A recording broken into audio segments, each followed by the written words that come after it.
Chapter 1376, My Patience Runs Thin, Gustav Crimson. Loud yells suddenly rang out as a group of 5 sprang to their feet. The one responsible for the destruction of planet Ozius? The universal fugitive? Voices rang out in the background as everyone stared in the direction of Gustav and Indrik. Gustav stared at the group of Ozis who were approaching him with disdain in his eyes. It wasn't that he didn't know they were there initially. He just didn't care. He had gotten the information he needed, and it was now time to get out of there. So you were the one in there all this time? Don't even think about leaving here in one piece, Mylox stated as he stood before Gustav while shooting him an intense glare. I will be the one to capture Gustav Crimson myself and be praised by everyone. I will ask the Alliance to res. While his thoughts were chirping away, Gustav spoke. If I had a penny for every time someone said that to me, I'd be a billionaire. Gustav stated. Out of my way, he added with a stern tone. You're not going anywhere, Gustav Crimson. You will be coming with us today, Mylox voiced in response. Don't resist, just come back with us, Ozark stated as well. Could you all just calm down? Vilax chimed in as he moved to stand between Gustav and Mylox. No one asked for your opinion, Mylox said before violently shoving Vilax to the side. Vilax staggered and fell into Circe's embrace. Circe helped him regain balance before saying, You people know my father? He is the father you've been talking about? Vilax's 2 greenish eyeballs contrasted as he realized this. Gustav was the father and Indrik was the uncle she had been referring to the entire time, and he had no idea. Why are they making trouble for father? Circe shook her head. It won't end well for them. I don't think it will end well for Gustav since abilities are restricted here. That is why I am trying to help. Vilax turned around to face them again. It wouldn't be a fair fight since it was technically 4 against 2 if they counted him out. He was just trying to see if they could find common ground and speak to one another instead of resorting to violence. The moment Vilax took a step forward, he understood why Circe said it wouldn't end well for them. My patience runs thin. Tuhush, a strange and unfathomable force, sent every single one of them flying. Milix slammed into the other end of the wall violently and spat out greenish blood. Gasp, is he using abilities within the tower? Every species in the environment couldn't believe their eyes. Even Vilax was instantly lost. He stared at Gustav in horror before looking around to see his teammates sprawled out across the place. He had expected this scenario to play out completely differently, but he had been left bewildered.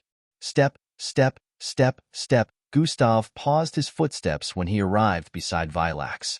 They get to keep their lives because of the respect I have for you. I have been chased halfway across the universe for nearly a year on baseless atrocities I hold no responsibility for. I have decided that heads will start rolling. Gustav placed his left hand on Vilax's shoulder. Stay safe. Gustav patted his shoulder twice before walking away with Indrik closely behind. The place had become eerily silent that even the sound of Gustav and Indrik's footsteps sounded like the footsteps of a giant. Not even the Aram's apprentices spoke, because everything that had just played out in front of them had shocked them greatly. Stay safe? Vilax knew that was just a warning disguised with concern. A warning that depicted should the Ozis join the rest of the universe in coming after him, it would not end well for them. Let's go, Circe, Gustav called out from up ahead. Vilax, bye. Circe waved at him while heading towards Gustav. Vilax just stood in place with terror in his eyes. Even the little expulsion of energy he felt from Gustav had him deep in thought. Would they be able to face him even with their abilities active? The others struggled to get to their feet with indescribable expressions. That wench. I will strangle him to death, Mylox said with anguish as he wiped the blood from his face. That would not be sensible. Vilax shook his head. You just stood there and watched. Damn, traitor. Mylox shoved him away once more aggressively. He could have killed you all if he wanted to. That speaks more on his character, Vilax stated in response. Huh, are you taking his side now? Mylox turned around with a fierce look.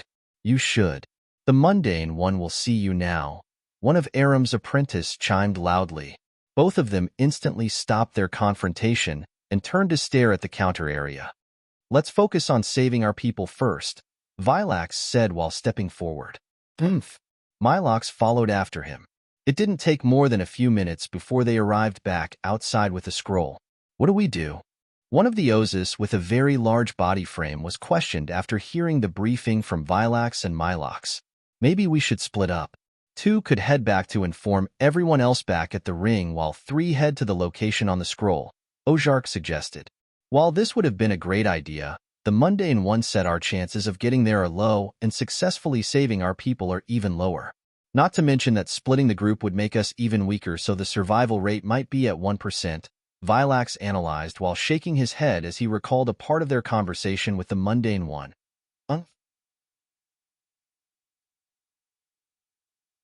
So they were turned to slaves by this person who moves across the universe to collect more species to put in bondage? Precisely that. The scroll will lead you to his current location, but it won't last. Once he moves again, the scroll will be rendered useless. Knowledge is never static. So we have to head to him immediately? If you ever wish to see the rest of your people again, yes. However, even if you little lads were to head there, you'd just be heading towards your deaths or worse, become slaves just like your missing people because you too are not nearly as powerful enough to contend with sea-filing. We have more. I am aware of the 3 others waiting outside. It changes nothing, but this is none of my business. I have fulfilled my end, so it is time for you 2 to leave so my next visitor may come in.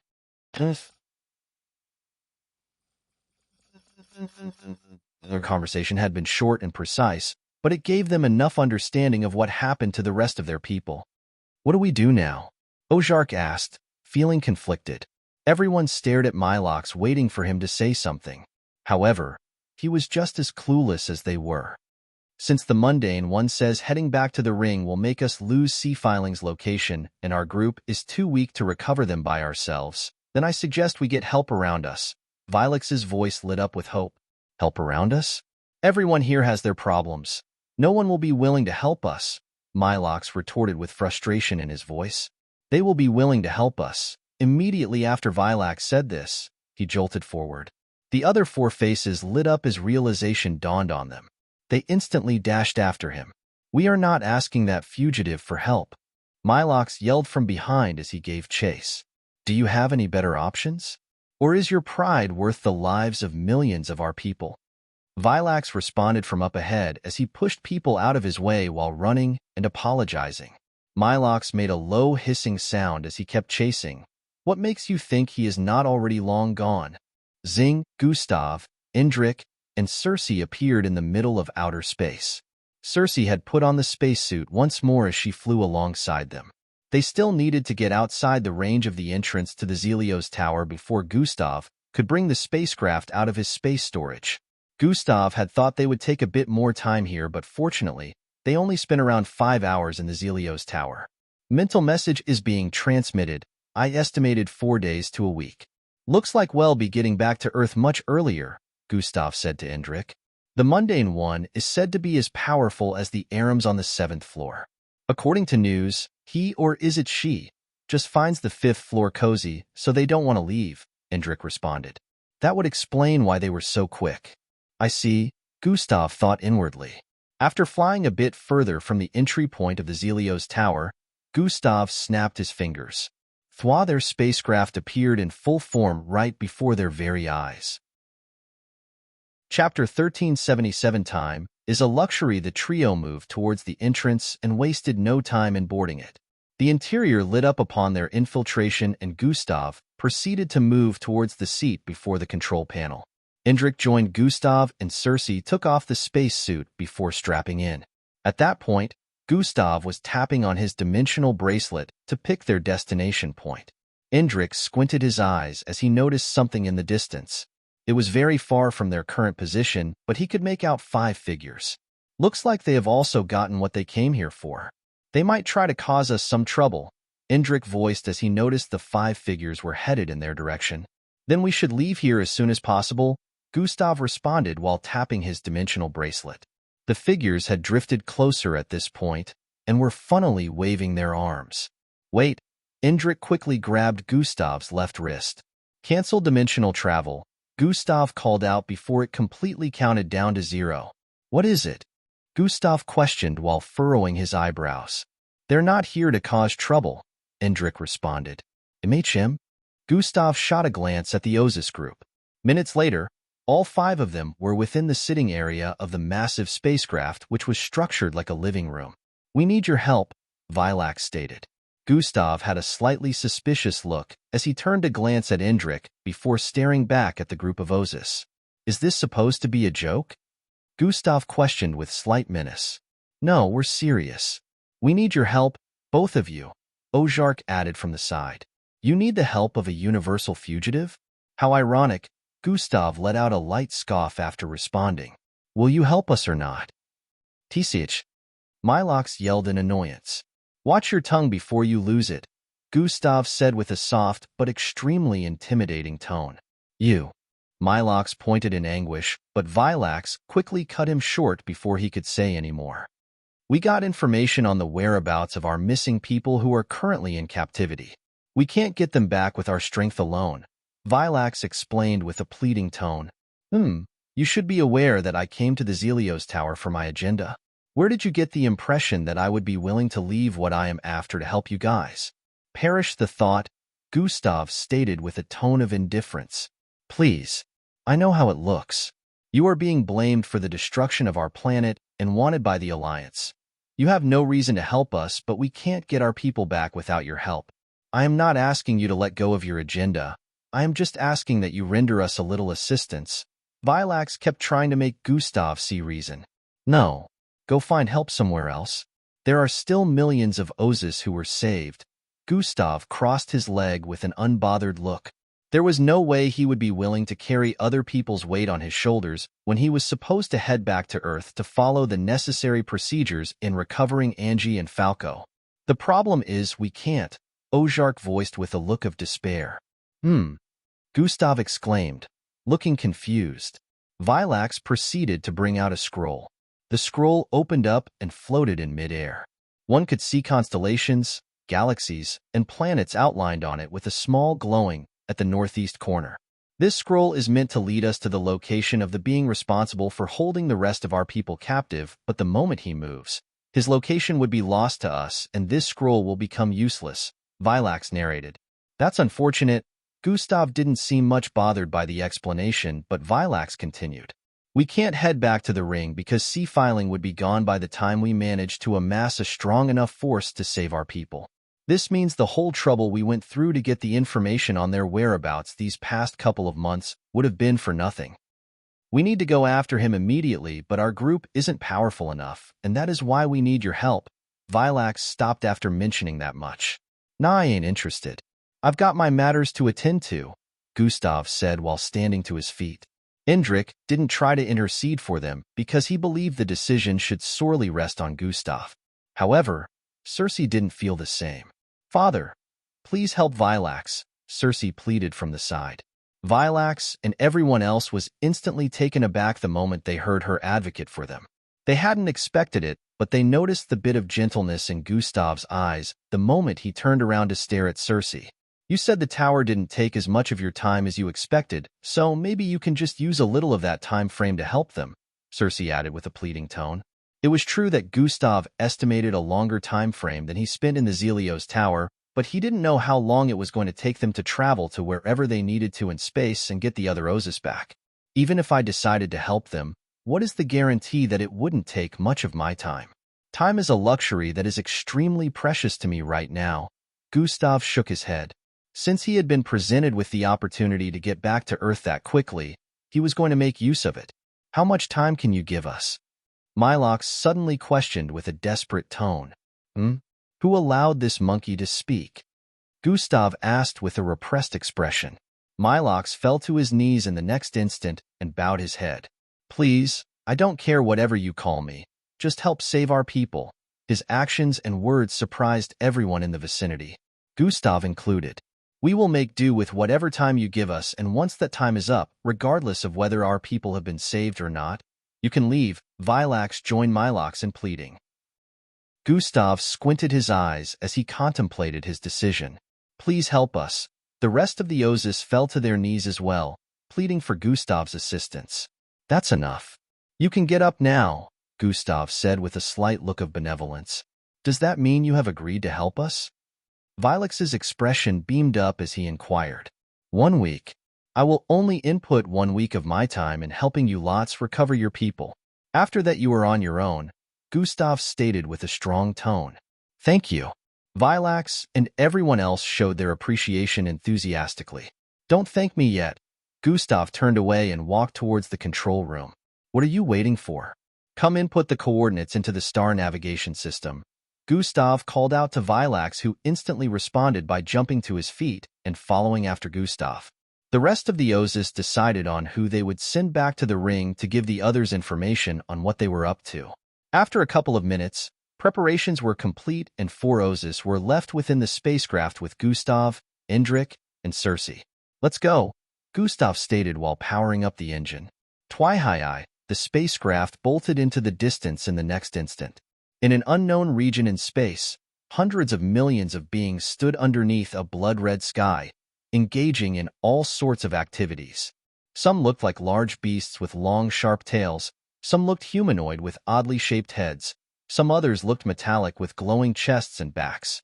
Some even looked like half-toads and humans, while some looked like evolved insects. One couldn't count just how many different species could be spotted strewn across the unknown location. Some were tilling the ground as farmers would do and planting odd-looking seeds, while some mounted technological machinery and vehicle to perform the same task. Some were lifting heavy loads and moving them from place to place. Some were building structures and beautiful-looking roads. All kinds of activities could be witnessed. One common thing was the mysterious purple collar around the necks of most of the species.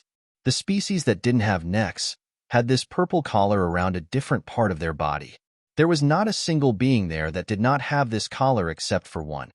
At the top of a tower, a figure with a cylindrical head, clad in a long, black jacket, watched these beings engage in various activities with a proud smile on their face. The capturing has proved rather useful. I am 60% closer to finishing, he voiced cynically, sending silent chills across the environment. I should move on to the next capture zone once the PO has more information for me. After saying this, his figure vanished from sight. Her eyes flickered open, and what appeared in view was an outdoor pool. I need you guys' support. Check out. I am just a member of the Sword Heroes Party. Add to your library and vote. Thank you all. Chapter 1378. Where are the others? Now this is the life a sovereign such as myself should be living. The cylindrical head-shaped being voiced with a slight tone of gratification. Besides the greenish pool they were currently lying in, the transparent window before the being displayed a massive butter-colored planet. It turned out that this wasn't an outdoor pool. It was an outer space pool. It's been a day, and we already crossed more than half the journey. Vilex's voice rang out in surprise as the spacecraft drifted across the endless darkness.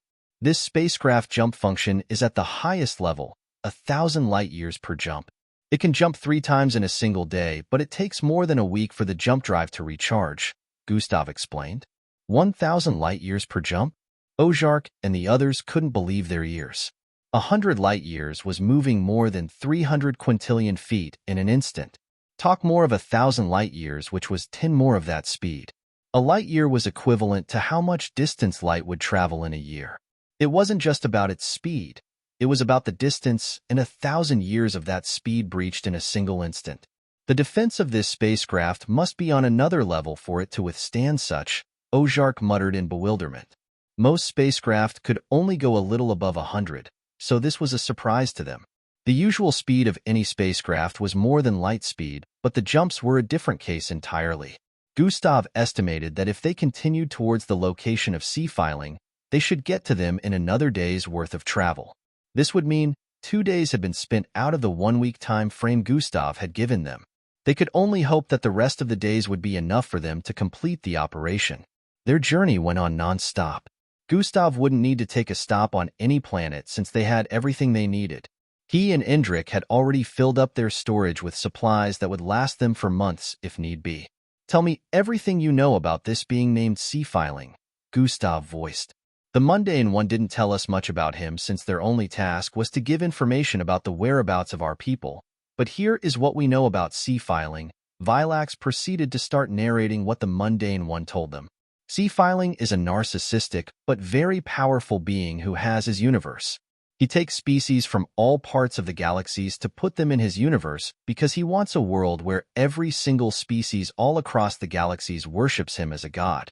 He does everything he can to acquire different species, be it buying them or forcibly abducting them. Then he puts them in his universe to work. He won't stop until he has acquired species from every nook and corner of the universe. That is why he is always moving, Vilax explained. So there is someone like this out there, and the Alliance deem me more dangerous and wanted? Isn't that interesting? Gustav chuckled while shaking his head. Some of the species were acquired legally while others, not so much. We had no idea that he was the one responsible for holding our people till the mundane one informed us. We only thought it was a case of misplacement, Vilax said. While sea-filing is wanted, the Alliance doesn't place so much importance on capturing him, Ozark stated from the side. Gee, I wonder why, Gustav responded with a tone of sarcasm. He doesn't necessarily try to cause problems on planets or murder innocents. In fact, according to what I heard in the past, he has never killed. So long as he acquires even a single species from any corner of the universe, he leaves the others alone and continues his journey to acquire a different species. Ozark explained what she knew about him. It almost sounds like you're defending the person who abducted millions of your people. Gustav shot her a side glance. No, I am not saying he hasn't abducted plenty, he just isn't seen as a huge threat based on the pattern of his actions. However, he is undoubtedly very powerful. People refrain from trying to mess with him because once he drags you into his universe, you automatically become his slave. Ozark tried to clear this misconception. If he is as powerful as you guys say he is, then this will still be difficult despite my help, Gustav said warily. But we have a much higher chance. Without you, our chances were close to 0%, Vilax said with an appreciative tone. So what is the plan? Gustav questioned. I haven't thought that far yet, Vilax said while turning to stare at Milox. Maybe the captain has one for us, he added. Milox, who had been silent the entire time, stared back cluelessly the moment everyone turned to stare at him. His eyes darted around. Well, he stuttered repeatedly. Don't tell me you don't have a plan. Did you expect us to just walk in there and ask him to hand over your people back and he see our group and cower in his boots? How unserious. Gustav shook his head in disappointment. We could try talking to him first, though. Based on what they said, he isn't someone who just murders people for the fun of it. Indrik chimed in from the side. I've seen people with this type of ego. Talking to him won't help, Gustav refuted. He knew damn well that a narcissistic person with an agenda would not stop until he was done, especially one as powerful as him. I am not saying we should only try to talk to him. I am saying we distract him by having a conversation that shows no nefarious intention. Then we could implement something that takes him off guard and try to set the Ozus people free, Indrik explained logically. I'm seeing it, but we first have to know how to free them, where exactly he is keeping them, and how to get access to wherever that is. Gustav felt they needed more information to come up with a proper plan. We don't know how he captures people. He just does according to what I have heard, Ozark voiced. That isn't helpful, Gustav stated. The only people that would be aware of this must be people who he already took, Milox chimed in. We can't just go in blind, we need proper understanding. We don't know if it is his ability or if he uses an item. And if it is the latter, whereas we prepare a plan thinking it is the former, we will fail. Gustav shook his head. I have my universe, but I can only pull people within range forcefully into it. Even at that, you have escaped it before, and it takes a lot of power to have living beings within a universe of your creation. Not to mention in millions. He would have to be extremely powerful for that. More powerful than Jack and Mac, Indrik analyzed with a contemplative expression. Jack and Mac are considered top 5 in the universe according to the Alliance. I have never heard of this sea-filing before. Since he is not on the list, he should be weaker than them, but still very powerful regardless. Which means he isn't using his power. Gustav also replied in a contemplative tone. He must be using a tool, Indrik stated with a look of certainty. Are you sure? Gustav inquired. 90%. Indrik responded. What happened to the other 10? Gustav asked. This will be plenty enough. Hopefully, Indrik responded with a wry tone. I like to be certain about information before implementing a plan, but there's no time. We'll go with what we currently have, Gustav decided. Now this is the plan. Everyone focused on Gustav as he proceeded to tell them the plan he came up with based on the amount of information they currently had. After a few minutes, they all gave off expressions of understanding. So we're going to get the tool from him then. I hope this works, Vilax said with anticipation. If he truly uses a tool, then it should. The Osius ring. A spacecraft could be spotted descending onto a massive ring circulating like an orbital body in space. The ring had an icy color and almost looked like it was made out of gas, but that wasn't the case. It was composed of physical matter and happened to be half the size of a planet. Just like a planet would, it also had a lower and upper atmosphere. It was where the Osis survivors had taken refuge. Valpork, the fifth member of the Osis team that was sent out over 3 months before, was being welcomed by a line of handlers as the spacecraft descended. They didn't know that only a single person had returned out of the 5 they sent till he stepped out of the spacecraft. Where are the others? Chapter 1379, The Vitricite Species. They didn't know that only a single person had returned out of the 5 they sent till he stepped out of the spacecraft. Jarvi? Voices were heard from the background as he stepped into their midst. Where are the others? Handler 3 inquired with a concerned look. They sent me back alone to come and give a message that would explain everything that had happened in the last 3 months. Jarvi answered while bringing out a small pocket device.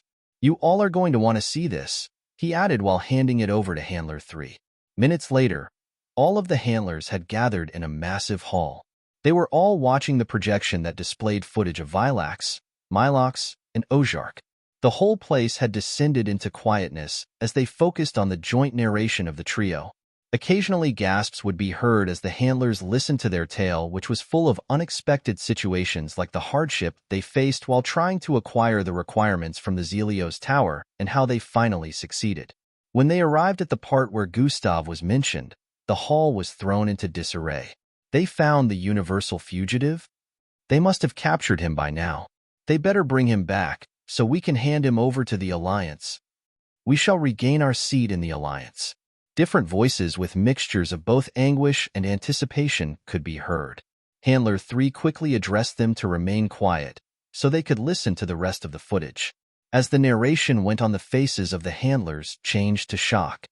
How could they ask that criminal for help? A loud yell rang out which threw the whole hall into disarray again. Handler 1 tried to calm them down again, but most of them had gotten incensed and even began to blame Handler 3's son, Vilax, for this. Everyone relax. Handler 3's voice resounded loudly, which caused the place to reduce in noise. How can they work with the enemy? They should have immediately brought that fugitive back. Did you all even listen? Our people are in danger of getting lost forever. A big side of the handlers wasn't in support of the decision Vilax and the others made, but some felt they made the right choice. However, everyone still had misgivings about Gustav. I am not sure some of you understand the severity of the situation, Handler 3 resumed speaking. Sea-filing is a being that has not been sighted by anyone in centuries. Talk more of being caught. He has been gathering species non-stop, and even the Alliance has never been able to get a hold of him. He takes a bunch of species and moves on to another location. Our children cast their pride aside to ask for help from a person who is believed to be responsible for the destruction of our planet, just because they wanted to make sure they had a chance of saving our people who have been placed in bondage by this powerful being. Handler 3's tone had a hint of disappointment as he spoke. At this point, the entire hall had completely quietened down. They were looking at the bigger picture to save the rest of our people. The lots of you don't seem to realize what they have just put themselves into, he added. But are we just going to leave the criminal just because he has decided to help save the rest of our people? A handler questioned from the side. That is not what I am saying. I am saying we should not condemn their decision.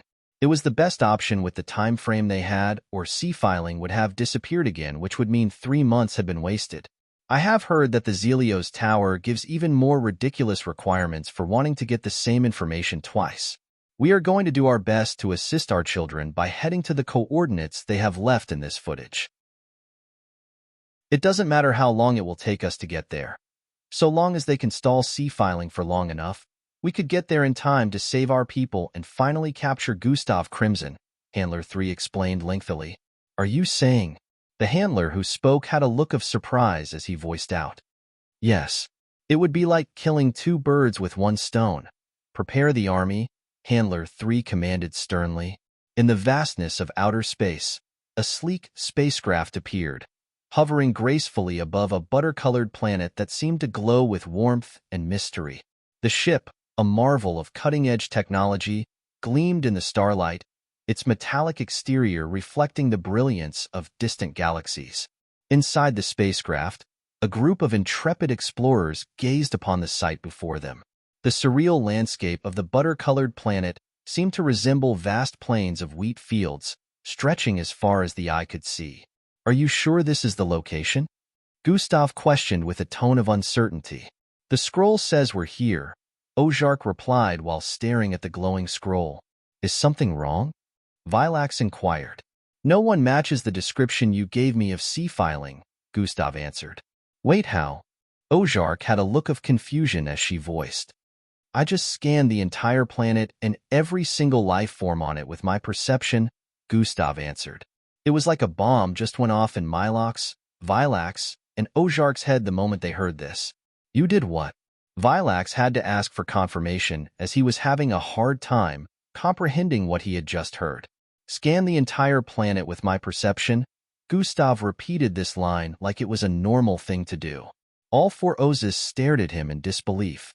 They began questioning themselves internally. Technically, Gustav was younger than they were even if they were age mates based on the calculation of planetary time. So how the hell was he so strong? Does this mean he has gone beyond his strength at Aesop? That strength that was already on a ridiculous level at the time? Vilax was the most stumped out of all four of them. Gustav was decimating the battlefield back then in Aesop, so just how much more powerful was he now? We can't overrule the assumption that he might have taken on a secret identity, Endrick voiced from the side. That is indeed true, Ozark nodded. It is a good thing the scroll lets us know if we are near him. We just need to start looking, Vilax stated with a tone of anticipation.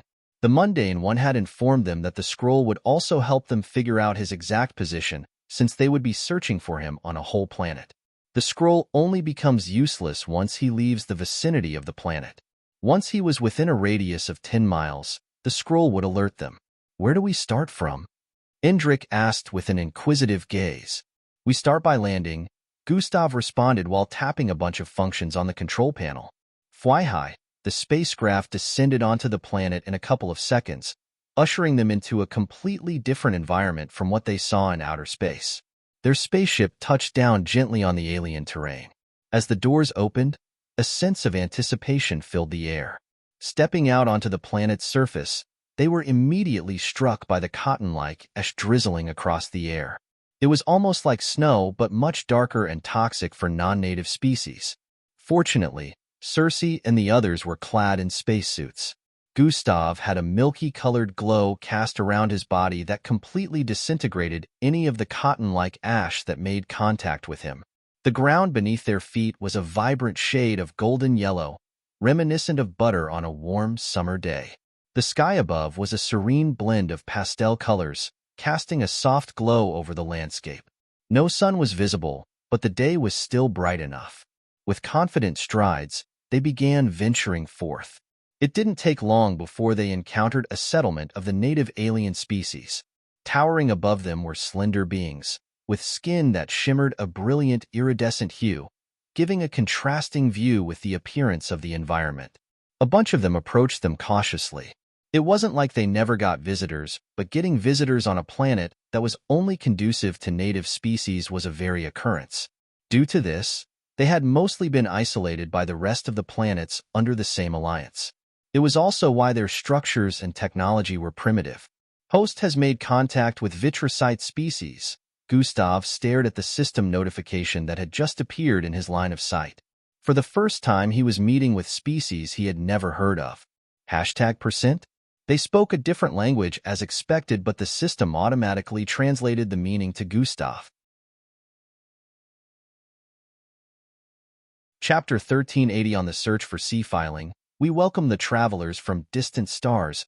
They greeted with open arms, their graceful movements exuding a sense of welcome. Fortunately, the spacesuit translated the wordings into the ears of the others, while Husarius did the translating for Endrick. The Vitricites proceeded to ask the purpose of their visit, since they were still a bit cautious.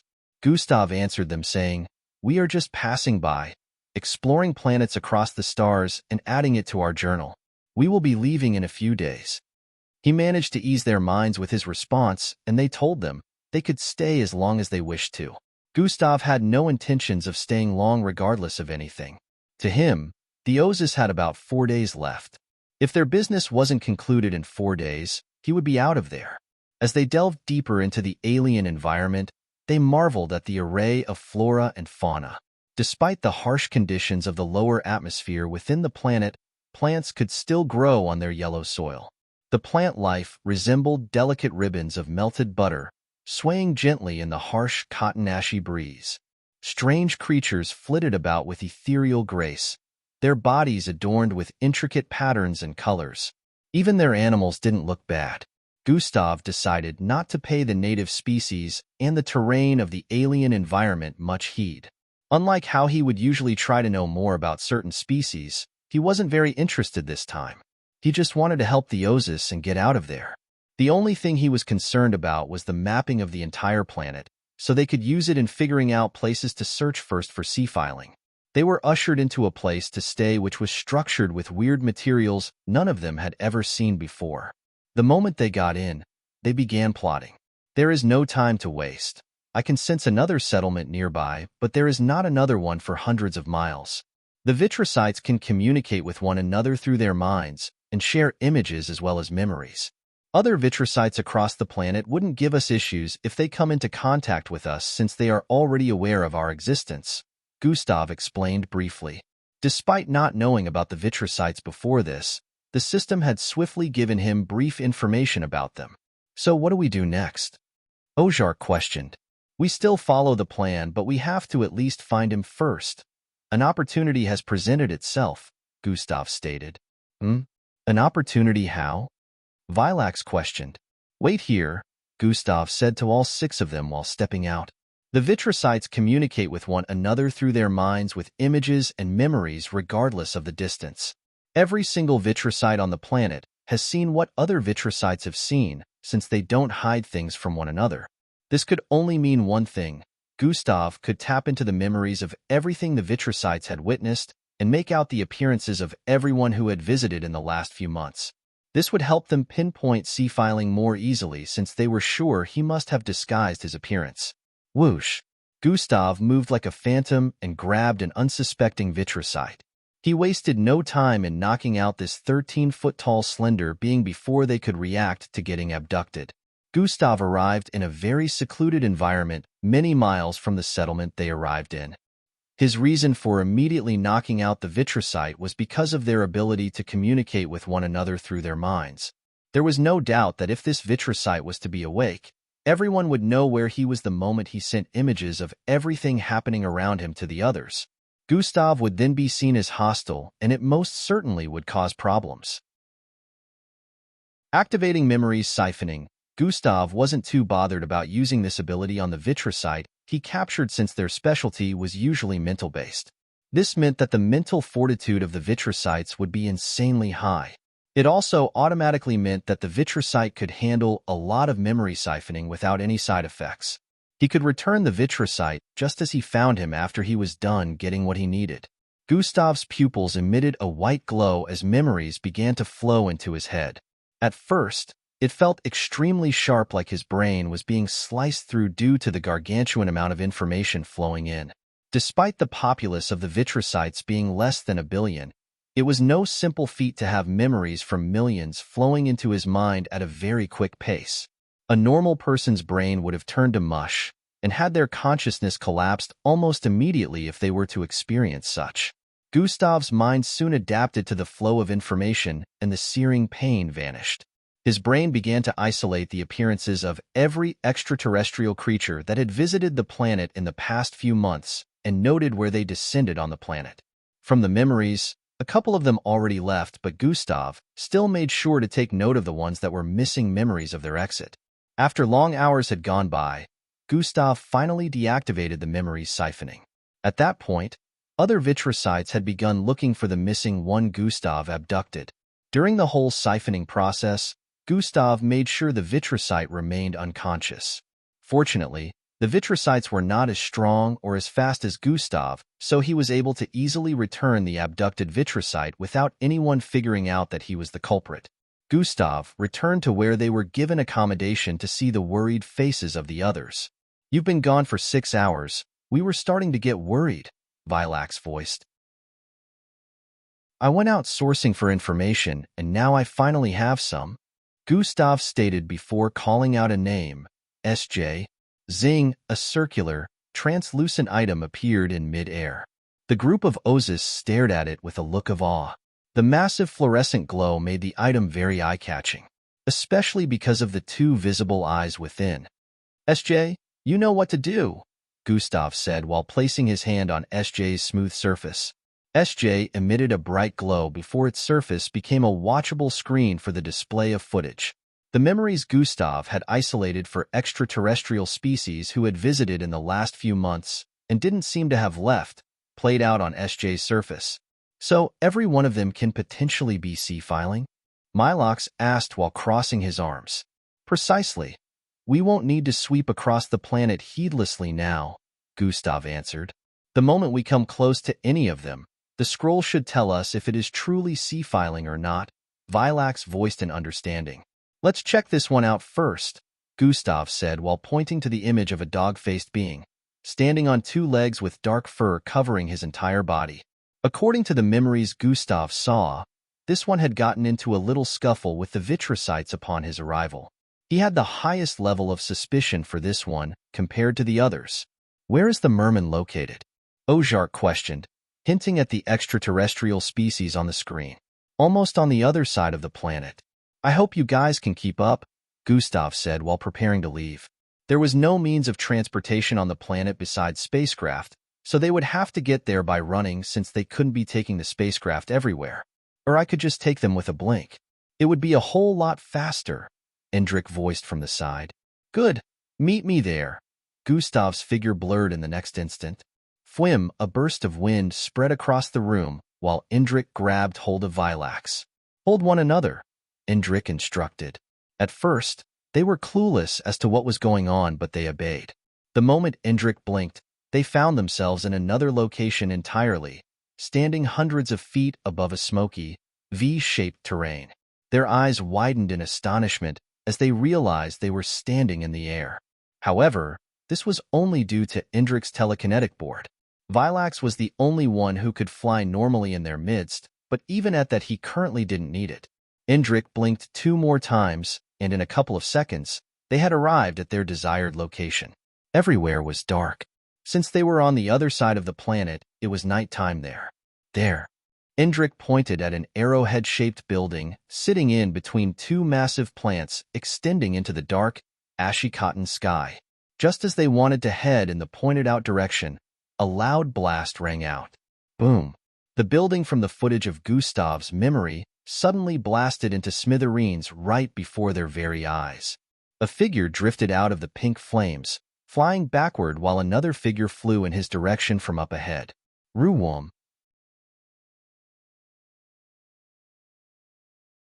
Chapter 1381 Fruitless Pursuits. A figure drifted out of the pink flames, flying backward while another figure flew in his direction from up ahead. Room. A pinkish blast was emitted from the arm of the one giving chase, but his target smoothly moved to the side, avoiding it. Big brother? Fwish, Endrick noticed that Gustav was the one getting assaulted, but didn't move to help. His eyes squinted in suspicion as he watched Gustav repeatedly evade the attacks of the merman species they had come looking for. Die, vermin! The Mormon yelled as he streaked across the air and appeared behind Gustav with an outstretched hand. The massive black gauntlet attached to his right furry arm shot out a giant pinkish beam, 3 times the size of the ones he had been firing initially. The tall plants in the surroundings instantly got pulverized as the air in the surroundings also got cleared of the raining cotton-like ash. The merman noticed that his target was gone and let out a scoff. Weak as a common fly, he spat out. He suddenly felt a tap behind him and turned around to see Gustav floating behind him unscathed. His long red jacket flapped continuously with the wind while his facial expression remained indifferent as usual. How? The merman's eyes widened as danger chills spread across his nerves. He is not the one, right? Gustav questioned. Yeah, the scroll didn't give us an alert, Indrik yelled from behind.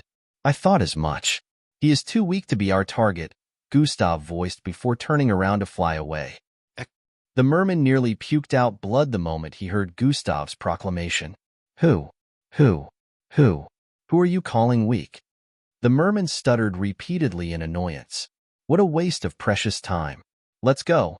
We have somewhere else to be, Gustav voiced the moment he arrived before the others standing on Indrik's telekinesis board. I'll end you. The merman yelled while speeding forward. Gustav slowly turned his face to the side and shot the merman a glance before he could get close. Are you sure you want to take that action? Gustav questioned with a soft tone that instantly sent shivers across the body of the Mormon. He paused mid-air with a conflicted expression.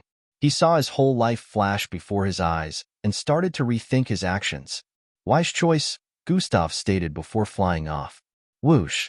A burst of violent wind spread across the vicinity due to his incredible speed, leaving the others behind in a location where the surroundings had been cleared of the toxic cotton ash.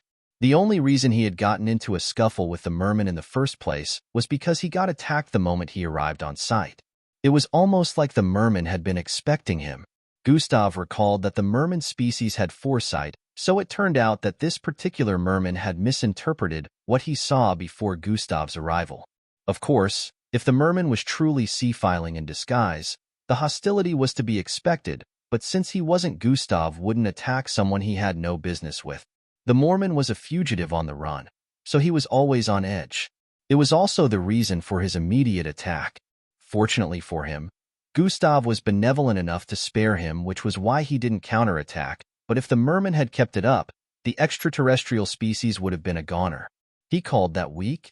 Ozark said in terror while pointing at the destruction in the vicinity. The housing structure that was constructed in between the large plants that extended into the sky in the vicinity had been obliterated.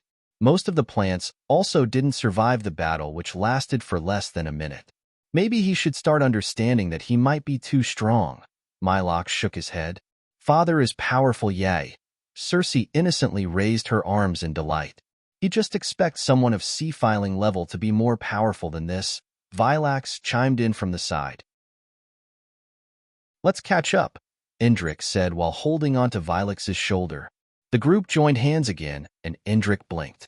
Twice, they vanished and reappeared in different locations continuously before arriving back at the place where they were given accommodation. Gustav was already within, waiting for them. We have 24 more places to visit, Gustav voiced while pointing at the sacred jewel which was displaying the next location they were to head for. Let's hope the next one is sea-filing, Ozark voiced with a look of anticipation. You should be thankful that this isn't a commercial planet like Gohatark. We would have no less than 1 million different folks to check out, Indrik chimed in from the side. He was right.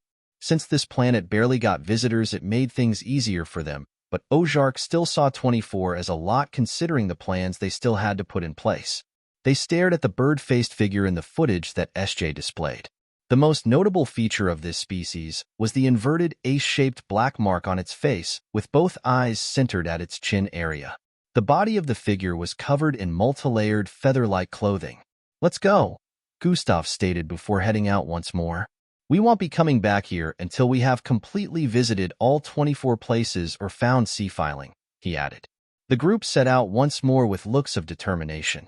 Another day went by in the blink of an eye, and Gustav made sure to remind the Ozis that they only had 3 more days left. At the moment, they had visited every single location that was initially mapped out.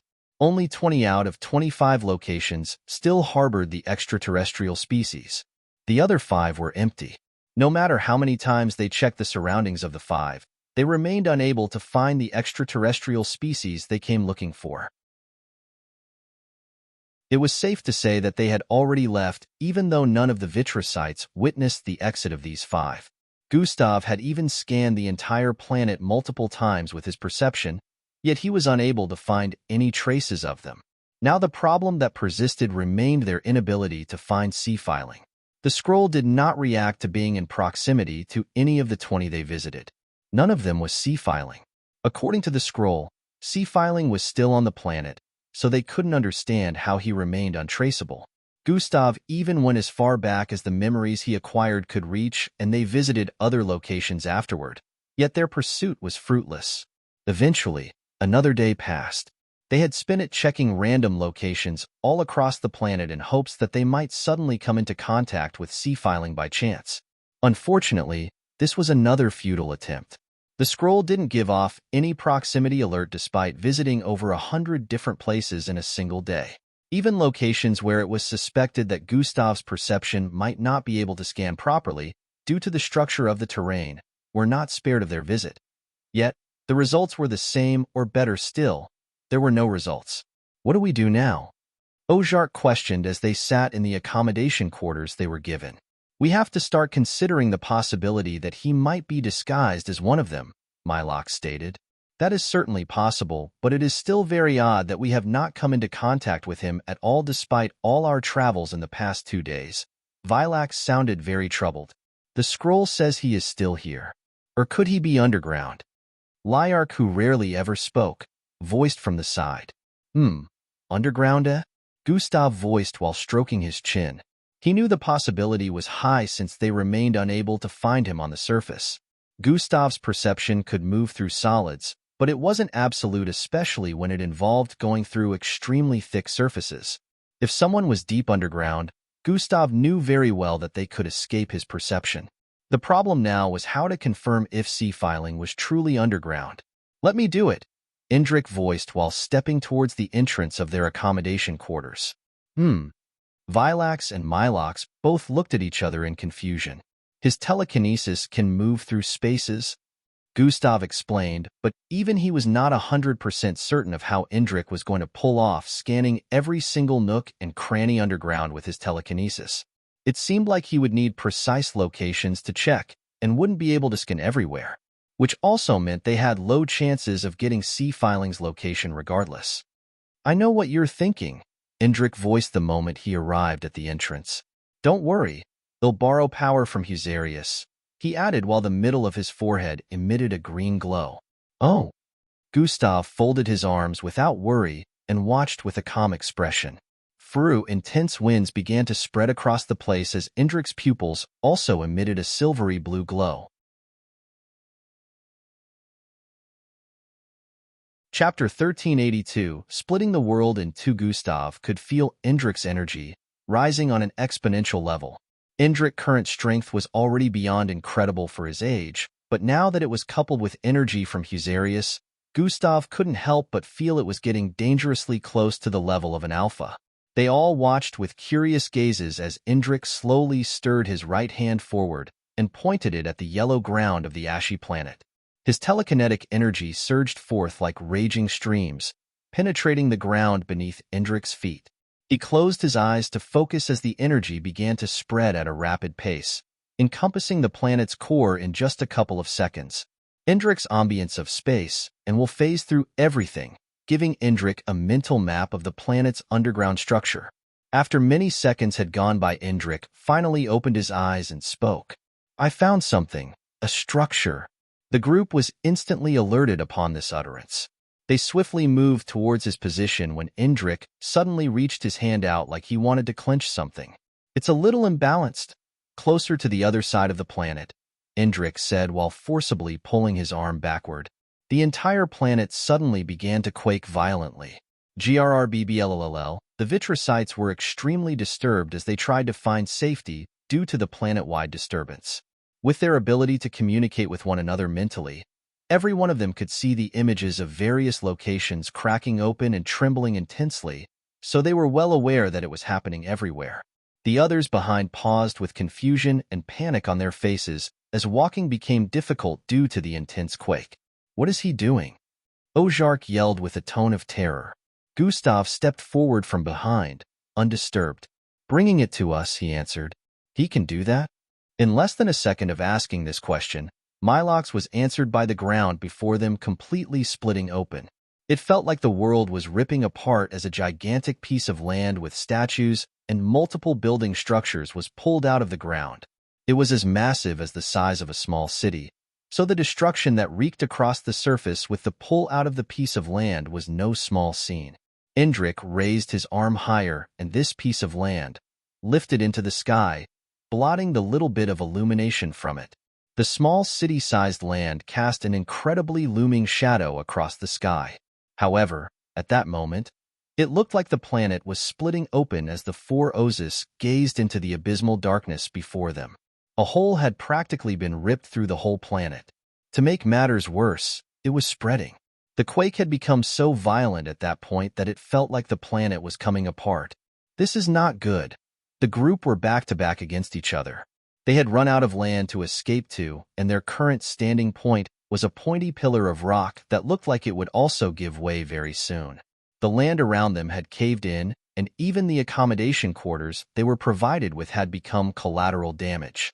Gustav and Vilax were the only ones floating behind, barely fazed by the ongoing destruction. Vilax couldn't believe his eyes as he stared at Indrik's doing with a look of complete bewilderment. He is going to destroy the planet. Vilax yelled with a guilty expression. Relax. Just let him do his thing. Gustav's arms were folded the entire time as he stared at Indrik up ahead, who was also floating midair. Indrik made a circular motion with his left hand, and multiple layers of telekinetic floors appeared beneath the large piece of land. After a few seconds, he released his grip on the small city-sized piece of land and let it rest on the layers of telekinetic floors he conjured. Immediately afterward, a bright gleam was emitted from the middle of his forehead as he sent his telekinetic energy across the entire planet once more. Universal merge. His voice boomed powerfully as he slowly brought his palms together. A barely noticeable silvery glow wrapped around the planet, and the rumbling suddenly stopped. The glow pushed the planet together, and the separated areas on the ground started to merge. A few seconds later, only crack lines could be spotted on the ground. The holes had been completely closed up and land became accessible once more. The jaws of every single person besides Gustav had nearly dropped to the ground at that point. They stared at Indrik like he was an abominable monster as he slowly descended from midair. Indrik retracted his energy while the glow in his eyes and the middle of his forehead slowly dimmed. There it is. He pointed at the massive piece of land in the sky with multiple structures on it. You know, we could have just found a way to head underground instead of all this, right? Gustav said while Indrik approached. True, but this is faster, Indrik responded. Everyone around was still awestruck while Gustav was chatting with Indrik like he didn't just perform a monstrous act. They had no idea that Gustav had witnessed Indrik perform a similar feat more than 9 months ago on the third disk of Planet Ozius. Planet Ozius' third disk was even larger than the entire Vitricite planets and Earths, so there was no doubt that Indrik would be able to merge the planet back together. You sensed it, right? Gustav questioned while looking up at the platform. Indrik nodded. That is why I pulled it out. Sense what? Cersei questioned while approaching the others. There is someone or something up there. Vilax answered the question. Considering how large the entire piece is, we will have to get closer to that someone or something for the scroll to react if that person is C-filing, Ozark pointed out. Then let's get close, Gustav stated while grabbing Ozark.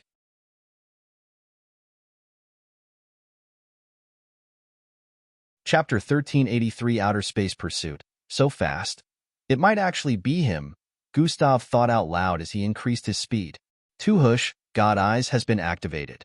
While the presence wasn't in his line of sight, due to the 20,000 feet distance between them, there was no way it would be able to escape God Eyes. Gustav's point of view turned red as his sight zoomed across thousands of feet in an instant. What the hell? He exclaimed in disbelief.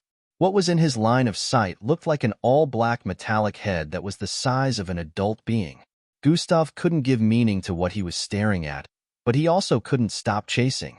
Faster, Gustav beckoned to the others behind as he pushed his speed further. They were moving at such an incredible speed that in just a couple of seconds they had already circled the entire planet.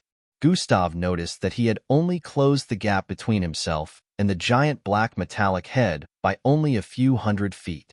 He needed to close the distance between them by at least 15,000 feet more for the scroll to be functional. The speed of the head-shaped being was pretty much his highest regular speed. Gustav knew at that point that he needed to stop holding back with his speed.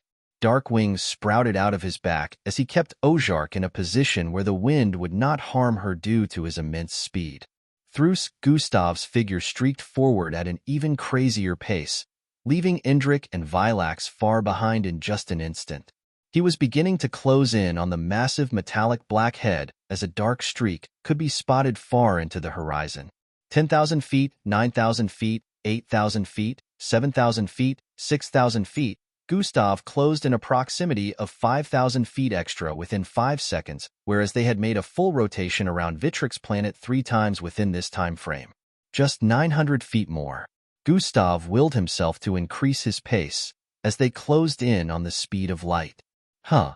Gustav exclaimed as the black streak suddenly began gaining on him.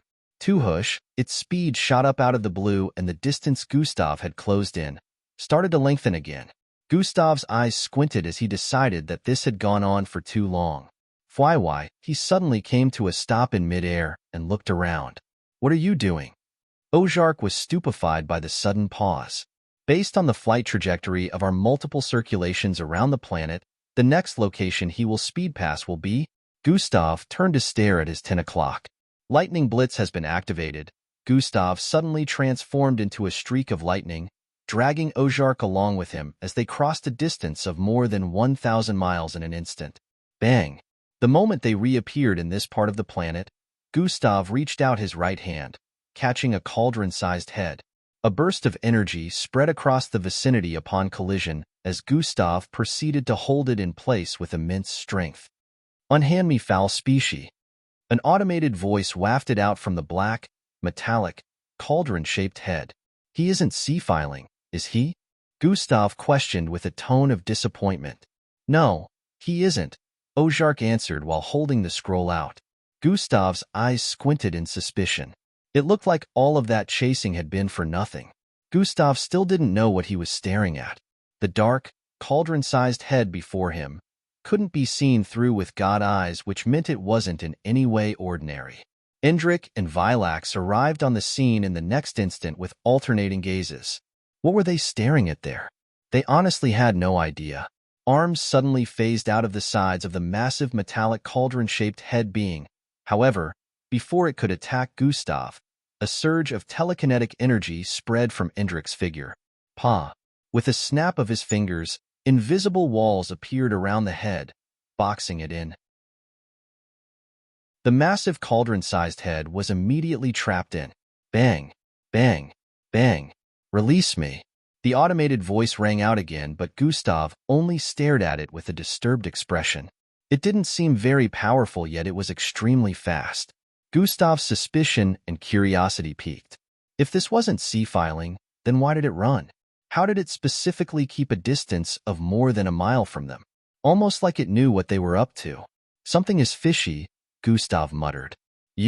What are you?" Gustav questioned with a dubious look. "P.O." The automated voice wafted out from the head once more. "What?" Gustav couldn't help but voice in confusion. "Gustav, we have a problem." Ozark suddenly called out in panic. "What is it?" Gustav inquired. "The dot, it is gone," she said while placing the scroll before Gustav. Gustav took a glance at it and realized that it was truly gone. The glowing that displayed sea-filing location on this planet had vanished. "It was here just a few moments ago," Ozark voiced while showing Vilax and Indrik as well. "If it was here just a moment ago, then that means he just left." Gustav's eyes turned focused as he stared into the sky. He didn't feel any presence leaving the planet. Gustav knew how powerful his perception was. Despite not being able to search every nook and cranny underground with it, there was no way he would miss anyone leaving the planet since it was on the surface. This could only mean one thing. Sea-filing was never on the planet. Gustav's revelation shook them as they came to a realization. Lightning Blitz has been activated. Fwyi Gustav's figure suddenly turned into a lightning streak that ascended to outer space in less than a second. He didn't even let his figure float in place for even a moment, before spreading his perception out once more. He suddenly turned towards the right as he sensed a fluctuation in space. Mental transmission has been activated. Get the spacecraft and follow. I'm going after him before he gets away. Gustav hastily communicated with Indrik internally as he turned into another lightning streak. Lightning Blitz has been activated. Lightning Blitz has been activated. Lightning Blitz has been activated. Lightning Blitz has been activated. Lightning Blitz has been activated. Lightning Blitz has been activated. Lightning Blitz has been activated. In just a second, Gustav had activated Lightning Blitz 7 times, causing him to cross a distance of more than 70 million feet in one go. Lightning Blitz went into cooldown mode and Gustav retracted his wings since they were useless in space. Fwyi, he pushed himself to the furthest he could without any transformation, heading further and further away from the Vitrocytes' planet behind. He couldn't see what he was chasing, but all he could say was, whatever it was, they were headed in that direction and hadn't changed trajectory. The good news was, despite not being visible, he could sense the ripples in space, so he knew exactly which direction to head in the meantime. The bad news was that the target was starting to reach the edges of his perception since he wasn't fast enough, which meant he would be losing them soon. Thwaihe, a pentagon-shaped light, suddenly appeared in view behind Gustav. Immediately after Gustav sensed this, he swerved towards the side. The massive 3-story building-sized spacecraft blitzed past and Gustav's figure vanished from view. Within the spacecraft, Gustav stood before everyone in the control room with an expression of urgency. "We might need to jump a little to arrive at where he is," Gustav said with a tone of certainty. "The spacecraft radar still isn't picking up on it." "No detection at all," Indrik said from the side with a disturbed tone.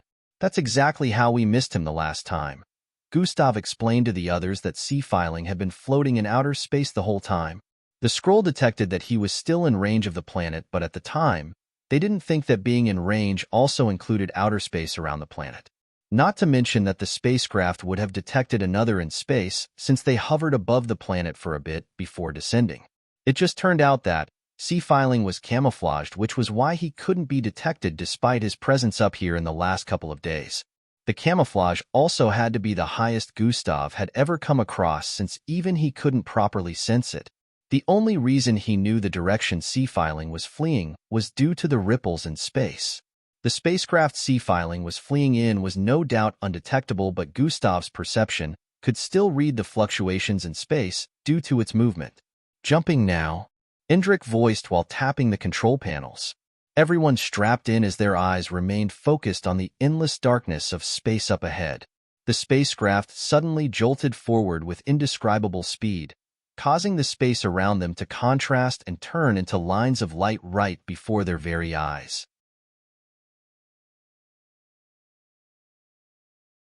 Chapter 1384 The Space Vessel. The spacecraft suddenly jolted forward with indescribable speed, causing the space around them to contrast and turn into lines of light right before their very eyes. Then, they reappeared further ahead, and what appeared in their line of sight caused their jaws to drop. "What in the world is that spacecraft?" Mylox voiced in bewilderment. Everyone was just in disbelief as well. What they were staring at was so incredibly gigantic that it made their spacecraft look like an ant flying beside an elephant. Their spacecraft was massive, but this one was gargantuan. "Why does it look like you?" Cersei asked the metallic, black, head-like creature in their midst. "Yuhihi, foolish low-life species, you have stumbled upon my master's vessel," Pio stated with a laughter of ridicule. Pio had been kept in bondage by Indrik while they were boarding the spacecraft. From what everyone could see, the massive spacecraft beside them was structured just like Pio. Fully black metallic head, but was almost a quarter the size of the Earth. It was so alarming that such a massive spacecraft had been hovering above the Vitrocytes' planet the entire time, and none of them were aware. What troubled Gustav at that moment, however, wasn't the size of the vessel. Why did it stop being undetectable? He questioned with a low and wary tone. "That is because Master knows of your pursuit. He is about to welcome you fools, Pio stated with a condescending tone. Welcome us? What do you mean by that? Ojark and Vilax questioned simultaneously. Uahu. Pio laughed in response. Gustav had a feeling of foreboding as he pulled a lever-like control on the panel, and their spacecraft began to ascend. He wanted to get atop the massive head-shaped vessel. All of a sudden, a part in the left area of the massive vessel suddenly retracted and emitted a blinding blue glow. A great force of attraction tugged at their spacecraft upon the appearance of this burst of light, and they instantly got pulled towards the light before any of them could react. Sinin, the entire spacecraft vanished in the next moment, and they found themselves inside a space of white light. As the light reduced, they realized they were in an entirely different location. They were no longer in outer space. They were in a field of sorts. A crop field that dazzled with an array of plants and greenery. As scarlet rays kissed the ground, a symphony of colors and textures unfolded before their eyes. Rows upon rows of tall, swaying cornstalks stood firm, their vibrant green leaves rustling in harmony with the gentle breeze. They reached for the sky in a confident display of their strength and resilience. Further into the field, the vicinity was adorned with a sea of blooming flowers. Their radiant petals beamed with an undeniable confidence that captured the very essence of nature's beauty. What just happened? Milox questioned with a befuddled tone. If I were to guess, I'd say we're inside of sea-filing space vessel, Gustav muttered while squinting. The raunchy lowlife is correct. You are inside of my master's vessel, Pio answered. I will break your teeth if you don't learn how to speak with respect, Milox voiced while tightening his fingers. I only respect my master. All others are low lives compared to him, Pio stated with pride. You damn, he knows we are here, Gustav chimed in before Milox could complete his sentence. Of course he does. He let you pathetic bunch in, Pio answered. Then what is he playing at? He didn't want us to find him initially, and suddenly he stops hiding? Gustav voiced with a disturbed tone. Could we be inside his famed universe? Vilax wondered out loud while looking around. We are not, Gustav immediately answered. Remember the saying of how anyone who gets pulled into his universe turns to his slaves? Indrik said from the side. Do you feel reverence, or do you feel compelled to serve him? Gustav added. Their faces lit up with looks of realization. They still had their will in check, especially since they were questioning everything in sight at the moment. The question that remained was, why this place existed within the space vessel. If Sea-Filing already had his universe where he kept species from all across the universe, then what was the point of building this place? Very smart. You seem to be living up to expectations. Gustav Crimson. Indrik Oslov. A loud voice suddenly rang out, causing them to look up in shock.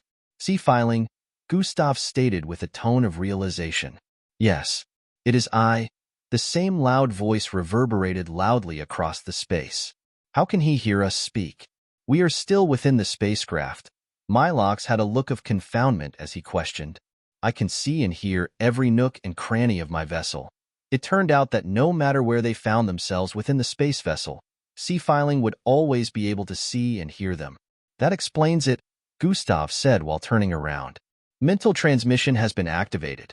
From now on we only communicate through mind channels, Gustav said to the others internally. The Ozis were instantly taken aback the moment they heard Gustav's voice within their minds. You can use telepathy too?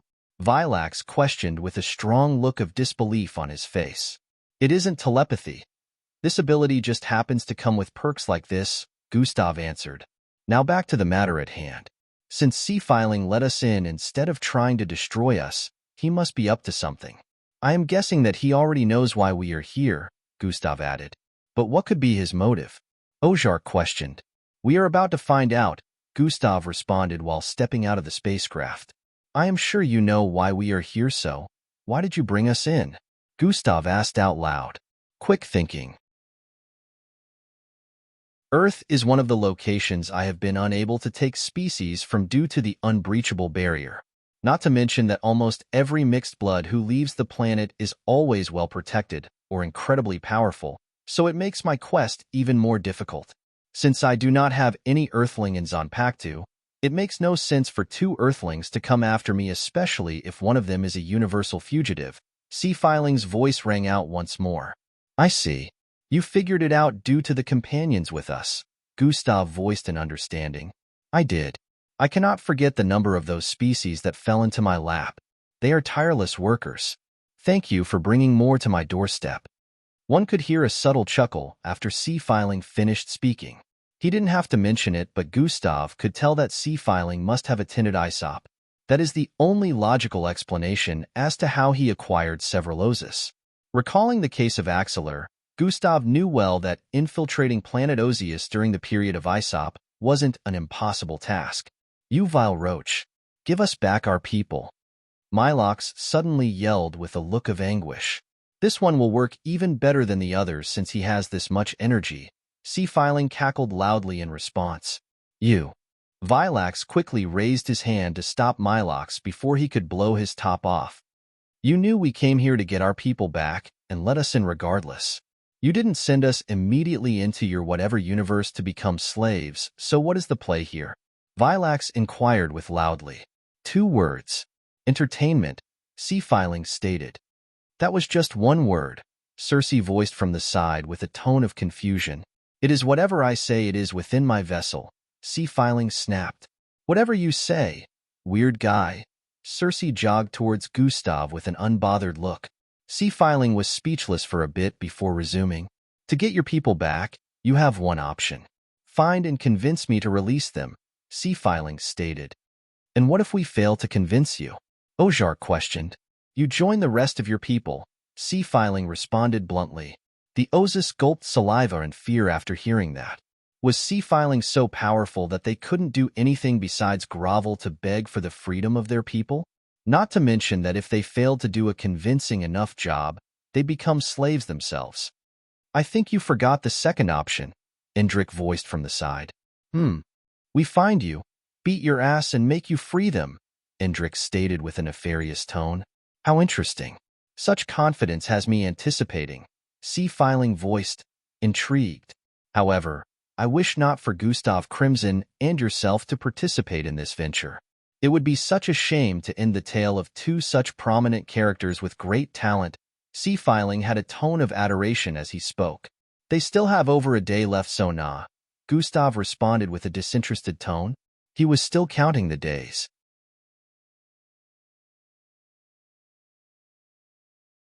Chapter 1385 Unexpected Separation. They still have over a day left, so nah. Gustav responded with a disinterested tone.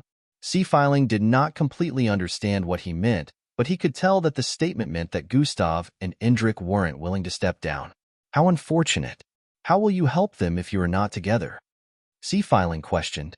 What do you mean by? Before Milox could get to complete any sentence, he suddenly noticed that everyone had vanished from sight. What in the world is this again? Where is everyone? He wondered out loud with a look of frustration. Unfortunately, there was no answer as he was the only one present in this location with the spacecraft. Even the cauldron-sized head they had taken captive was nowhere to be found as well. Could he have separated us? Milox's eyes widened as he came to a realization. Ozark found herself standing on a rocky ledge, surrounded by an otherworldly landscape. Large boulders of various shapes and sizes dotted the terrain, their rough surfaces shimmering under the pale glow of artificial lighting emanating from above. It seemed as if she had stumbled upon a hidden chamber of sorts. As her eyes adjusted to the eerie illumination, Ozark noticed that the rocks were not merely stationary objects, but rather a mesmerizing dance of colors and patterns. Some stones glowed with soft, iridescent light, while others pulsated in vibrant hues. The tranquil ambience of this mysterious place washed over Ozark, filling her with a sense of wonder. Hello, everyone? She yelled, but there was no answer. Where am I? Where did everyone go? She cautiously stepped down from the ledge, her curiosity driving her deeper into the space. With every step, the rocks beneath her feet seemed to respond, changing their hues and patterns to match her movements.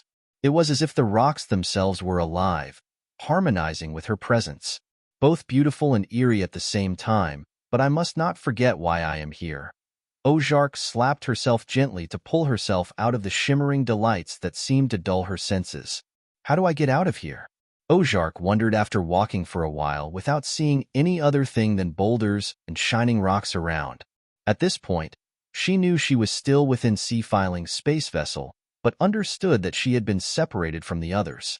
He can do this too?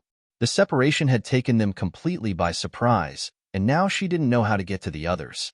She still maintained speaking in her mind because it had been established that Sea-Filing could see and hear every location within his space vessel. Unfortunately, the mind link Gustav initially created for them to communicate through had most likely been deactivated or was out of range since she couldn't hear the others. Ozark paused her movement and jumped to the top of a shimmering boulder so she could have a better visual of what lay ahead. Separation? Vilax voiced his surprise while looking around. He also happened to be in an unknown location. In the heart of this enigmatic realm, one could find a series of water bodies scattered about, reflecting the rays of an unseen sun. These bodies of water varied in size and shape, some shallow and others deep, but all possessed a peculiar quality. Their depths were home to an array of lush vegetation and a sparse lineup of weird-looking trees.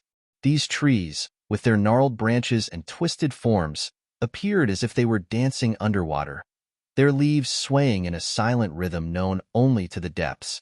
But this wasn't all. Some trees could be spotted protruding from the surface of these water bodies. It turned out that some of them grew long enough to poke their top through the surfaces, making the location look even more eerie. Vilax's senses were instantly captivated by the sight before him. The air felt charged with a tingling energy. With each step taken closer to the water bodies, the enchantment seemed to grow stronger, urging them to explore further. Vilax approached the nearest water body, cautiously reaching out to dip his hand into the cool, crystalline liquid. To his astonishment, the trees beneath the surface seemed to come alive. Their branches swiftly reached out. Swihii, a sharp blade of frost, suddenly swept across the air, slicing a huge chunk of the branch before it could reach Vilax. "What are you doing? Don't touch it." Circe had appeared out of nowhere to drag Vilax away. Scree-thigh, loud screeches rang out as more branches began to shoot out of the water bodies nearby, chasing the two fleeing figures. "Circe, how are you here too?" Vilax questioned with a tone of confusion as he kept getting pulled away. "Run first, chat later," Circe stated. Vilax nodded, and they kept running as fast as their legs could carry them. Soon they were out of range for the branches to reach. Although the environment was filled with more weird-looking water bodies, they seemed tranquil compared to the ones behind. Vilax guessed he must have triggered their reaction by dipping his hand into one of them. He decided to avoid the water bodies from thereafter. He still had a mixture of curiosity and wariness on his face because of how the trees growing out of the water bodies looked. The branches of each tree were adorned with peculiar fruits and shimmering foliage that seemed to glow with a soft, ethereal light. As curious as he was, he wouldn't go near the water bodies anymore so the mysteries of the glowing fruits would remain uncovered. However, he could sense strange energy within them. "How did you know not to touch the waters?" Vilax questioned as he and Circe continued trekking north. "I can sense something alive at the bottom of every water," Circe answered. "Thank you," Vilax said in appreciation. Although he felt he could have handled that himself, he was still grateful. "You are welcome. Let us find Gustav and the others," Circe voiced in response. Vilax's eyes lit up with suspicion, but he kept walking as well. Indrik opened his eyes and was greeted with an unexpected sight. Before him stood mountains that defied the laws of gravity. They floated sideways and upside down. These majestic peaks hung suspended in the peculiar space, casting eerie shadows upon the land. But that was not all. As Indrik looked down, he discovered that the ground beneath their feet was no ordinary land. It glowed with a vibrant light, painting the grassland with shades of ethereal green. Each step they took sent ripples of luminescence through the air, creating a dance of illumination around his path. However, despite the bewilderment that could easily overwhelm any person, Indrik stood tall and confident. "Oh, I see," Indrik muttered while his forehead emitted a glow. As Indrik kept stepping forward, he soon realized that even though the surroundings were unconventional and disorienting, there was a strange sense of harmony in the extraordinary world. Whispers of enchantment filled the air, urging him to delve into the heart of the mysterious realm. With each passing moment, his senses became heightened, and their awareness sharpened. The location may have seemed beautiful, but he could tell that it was more of a prison. There was no telling what he would find here. "Are you that frightened of my brother and I helping the Oasis?" Indrik voiced out loud after pausing his steps. Unfortunately, there was no answer even after he stood in place for more than a couple of seconds. "I guess he doesn't easily get triggered.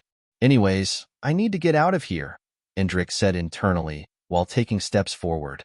"It is sealed," Fusarius answered internally. "Not for long. He must have taken the others to different places as well. This might get troublesome," Indrik thought while his eyes emitted a silvery blue glow. Whoosh! He charged forward in the next instant. Within an endless expanse of darkness, a being stood still, exuding an aura of might and exuberance. "You should know better than to use such cheap tricks on me. Although it might take a little while, I will certainly get out of this." Gustav's voice boomed loudly, causing the place to quake. Just like the situation with Indrik, there was no answer. Gustav smiled before stepping forward. Wings sprouted out of his back, and he proceeded to lunge forward with incredible speed. Flumsh! An indescribable force of energy blasted across his surroundings as he left a visible line in this expanse of darkness. Gustav was moving with such an incredible speed, yet it looked like he wasn't moving at all due to the darkness all around. Minutes into flying, Gustav began to slow down and finally stopped to land somewhere. With that speed, I would have gone round the Earth a couple of times. Gustav knew that despite the immense size of Sea-Filing's space vessel, it wasn't as large as the entire Earth, so there had to be another explanation for what was going on.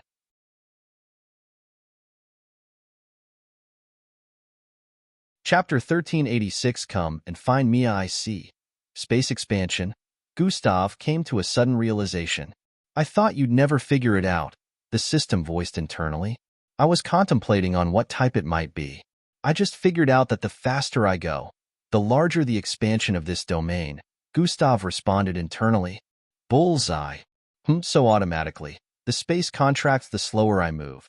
Then I will most definitely be able to reach the end of it," Gustav concluded internally and began walking forward.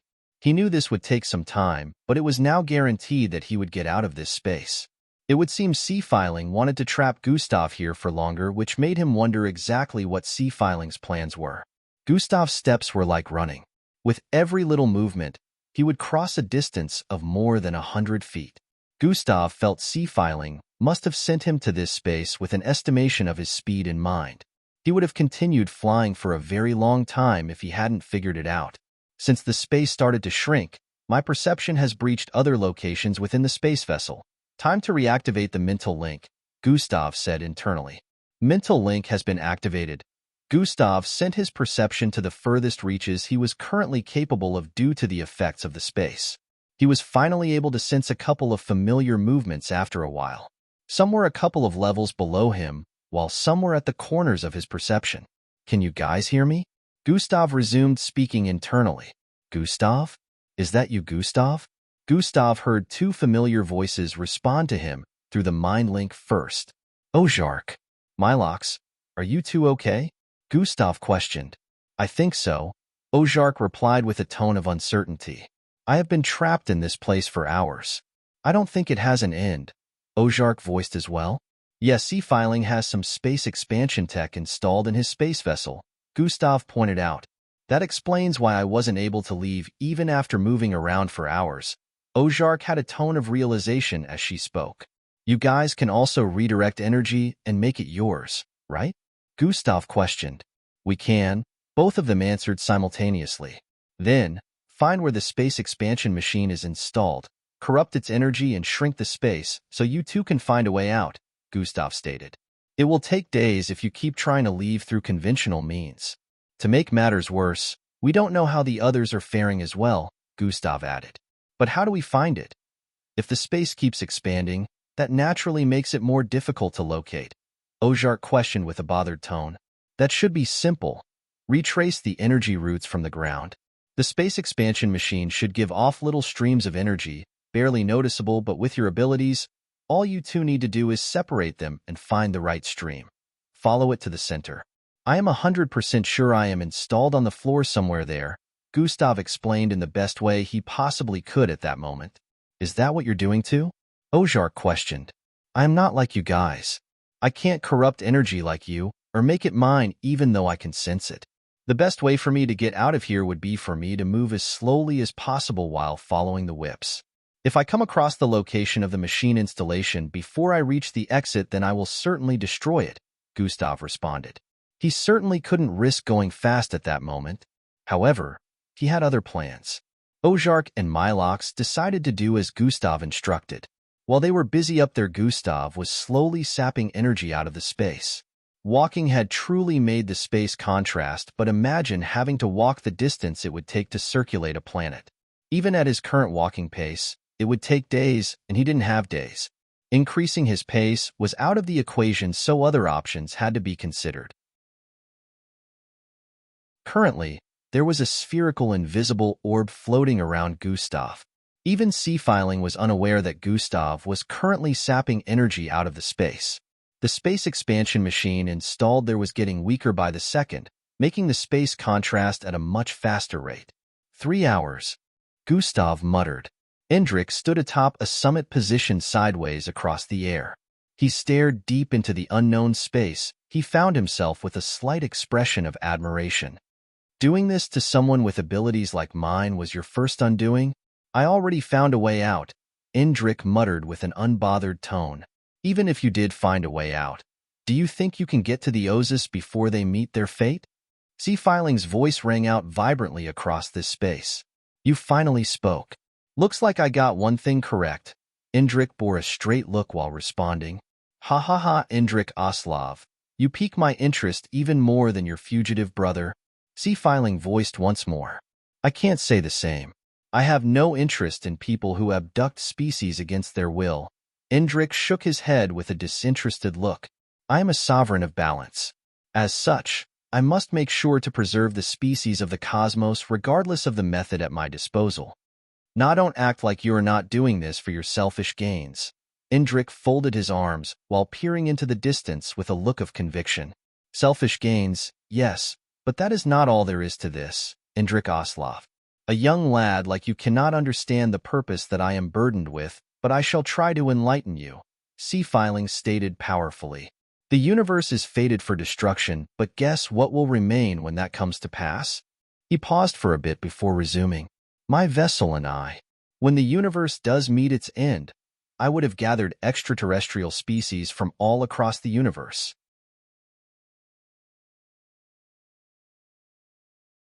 Chapter 1387, Exploring the Vessels. More of these things? Indrik had a slightly surprised expression as he channeled his telekinesis and drove an attack forward with intensity. Bang, bang, bang. Loud clashes rang out vibrantly, causing the space around to quake intensely. The water bodies around, with odd-looking trees sprouting out of them, rippled immensely and even burst into the air at certain times. I knew you weren't Circe. A familiar voice rang out as a brownish-headed being with long antennae thrust his insect-like fingers forward.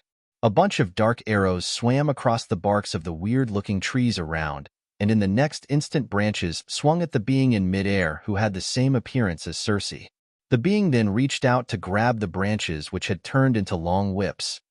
You will join the rest of your kind in becoming slaves of my master, the fake Circe yelled while pulling the whip-like branches forcefully. 2 trees got pulled from their roots out of the water bodies as the fake Circe descended and spun with intensity. The uprooted trees were flung in Vilex's direction, and since they lost energy after getting uprooted, he couldn't control them anymore. Before they could reach him, he leaped upwards and swirled his fingers in an enthralling format. More trees around that had dark arrows swimming across their bodies reacted to his movement. They lashed out at the fake Circe once more, giving her more than a couple of whip-like branches to evade and counter. Her arms were like blades as she hacked forward and sideways with intensity, cleaving one branch after the other. However, The branches were starting to become too many for her to handle since Vilax was moving around to corrupt more trees with his energy. As the fake Circe got surrounded by whip-like branches, roots, and vines, she madly hacked away non-stop. Unfortunately for her, Vilax appeared from her blind spot and thrust his fingers at her spine area. Bam! The moment contact was made, she got sent flying with intensity. Vilax didn't stop there and thrust his finger out once more, causing the trees in the vicinity to move. Twack! They slammed into her mid-air, causing her to fall heavily on the ground as dark marks spread across one side of her body. Vilax had a look of annoyance as he stared in the direction fake Circe was sent flying in. More whip-like branches reached out to her and wrapped themselves around her body before proceeding to lift her. "Tell me how to get my people out?" he questioned with an intimidating tone. "Only the master can do that. You will never get your people out. You will join them." The fake Circe responded with a tone of ridicule. "Tell me how to get them out," Vilax said with a triggered tone while willing the branches to wrap around her frame tighter. At that point, the fake Circe was turning completely darkened. Her blue hair was long gone and her eyes had sunk in. Her figure was starting to bear semblance to that of a skeletal look without any flesh. Yoo-hee-ha-ha. A weird, shrill laughter continuously rang out from her vocal cords till she completely turned into a pile of black sand. Vilax watched as the fake Circe disintegrated into dark ash and scattered across the vicinity. Damn it! Vilax was unsatisfied with how things turned out. The being that had just disintegrated was someone who served sea-filing and tried to lure Vilax into a trap. From the start, he had been suspicious that it wasn't the real Circe because of how she acted as soon as they met. She seemed to be knowledgeable about the place, which was very suspicious since it was supposed to be their first time being there. Although she tried to play it off as going through the same experience and saving herself, Vilax still found it odd. She also called Gustav, instead of the usual title she gave him, father. What she termed as heading out of space to find the others was an entry point to Sea-Filing's universe, which he called Zonpaktu. One thing Vilax knew was that if he had gone in that way, he would have instantly become a slave to Sea-Filing, which was why he had tried to get information out of the being that he had just disintegrated on how to get his people out without getting turned into a slave himself. "I shall mark this location with my corruption. I need to find the others and tell them that there is a link to Sea-Filing's universe on this floor." Vilax swiftly made his way forward with this thought in mind. "There you are," Gustav muttered with a smirk as he arrived in an unknown region within the endless terrain of darkness. It looked like there was nothing there, but only Gustav knew exactly what he was looking at as he stood in place with his eyes emitting a mixture of crimson and golden glow. He pointed his index finger at the ground, and a milky circular glow appeared before it. "Be careful not to cause the entire vessel to come crashing down. We still don't know if Sea-Filing's universe is powered by the vessel, so don't end up slaughtering millions by mistake," the system warned internally. "I know what I am doing," Gustav responded before shooting the milky-colored energy downwards. 2. It tore through the dark ground, leaving a door-sized hole within it. The space around suddenly began to let out a loud whirl as the darkness began to shrink. Gustav stood in place for a few seconds as the wind blew around and space quivered. "Time to go," he voiced before stepping forward. Whoosh! He vanished from sight instantly, and what came next was a loud blast as a massive hole pierced through a wall at the end of the darkness. Gustav arrived at a pathway. The pathway itself was a sight to behold. It shimmered with a soft, otherworldly light, guiding the way for Gustav, who maintained a look of indifference. Its surface was smooth and polished, like the finest marble, reflecting the lights from the walls and ceiling of the pathway. Gustav could finally feel it with his perception, the vessel drifting through the emptiness of space. Gustav began stepping forward confidently. He could sense the towering set of double doors ahead. Unlike Indrik's situation, which he was unaware of, he didn't encounter any hindrance as he arrived before the set of doors. Without hesitation, he pushed them open, revealing a chamber that defied comprehension.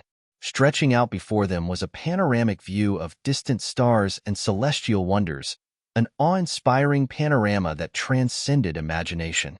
Another built space, but without the space expansion machine installed, Gustav was starting to wonder what the essence of these spaces was, since they weren't built to contain the species sea-filing abducted. Or did he just build them for fun? The silence within the spacecraft was deafening. The absence of sound troubled Gustav, because he was sure that sea-filing would be aware that he already escaped the dark space. Since sea-filing knew, why hadn't he sent anyone after him? What was he playing at?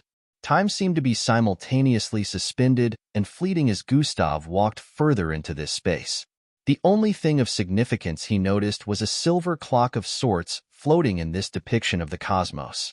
Gustav had a suspicious expression, but this wasn't the time to start inspecting every random thing he came across. Time was ticking. He needed to find the others. Gustav arrived at the end of the space and exited. He once more found himself in another pathway that bore semblance to the prior one. This one seemed longer than the previous one, so Gustav dashed forward, arriving at the end in an instant. The pathway led him to another vast chamber bathed in warm, golden light. In the center stood a magnificent control console, adorned with holographic displays and blinking lights. It hummed with the energy of 1,000 stars. Control room? Gustav muttered as he spotted multiple heads flying around. These black metallic heads looked exactly like Pio, but they had arms that they used in taking care of things around here. If sea-filing knows I am out, there's no way he would let me stumble upon a control room unless it isn't a control room. Gustav hid his presence and instantly moved to the side. The beings were unable to sense him as he observed their movements to and fro. His eyes, which were darting across the place, suddenly stumbled upon one of the holographic footage. Is that? Gustav's sight zoomed in on it as it displayed footage of a view from an extended height. Gustav could see a bunch of creatures moving about an area laboring. They all seemed to be under a scarlet sky as they moved back and forth dutifully. Soon Gustav noticed the periphery of the footage display another lineup of beings who were an entirely different species from the ones taking most of the view on the holographic display. Zonpaktu.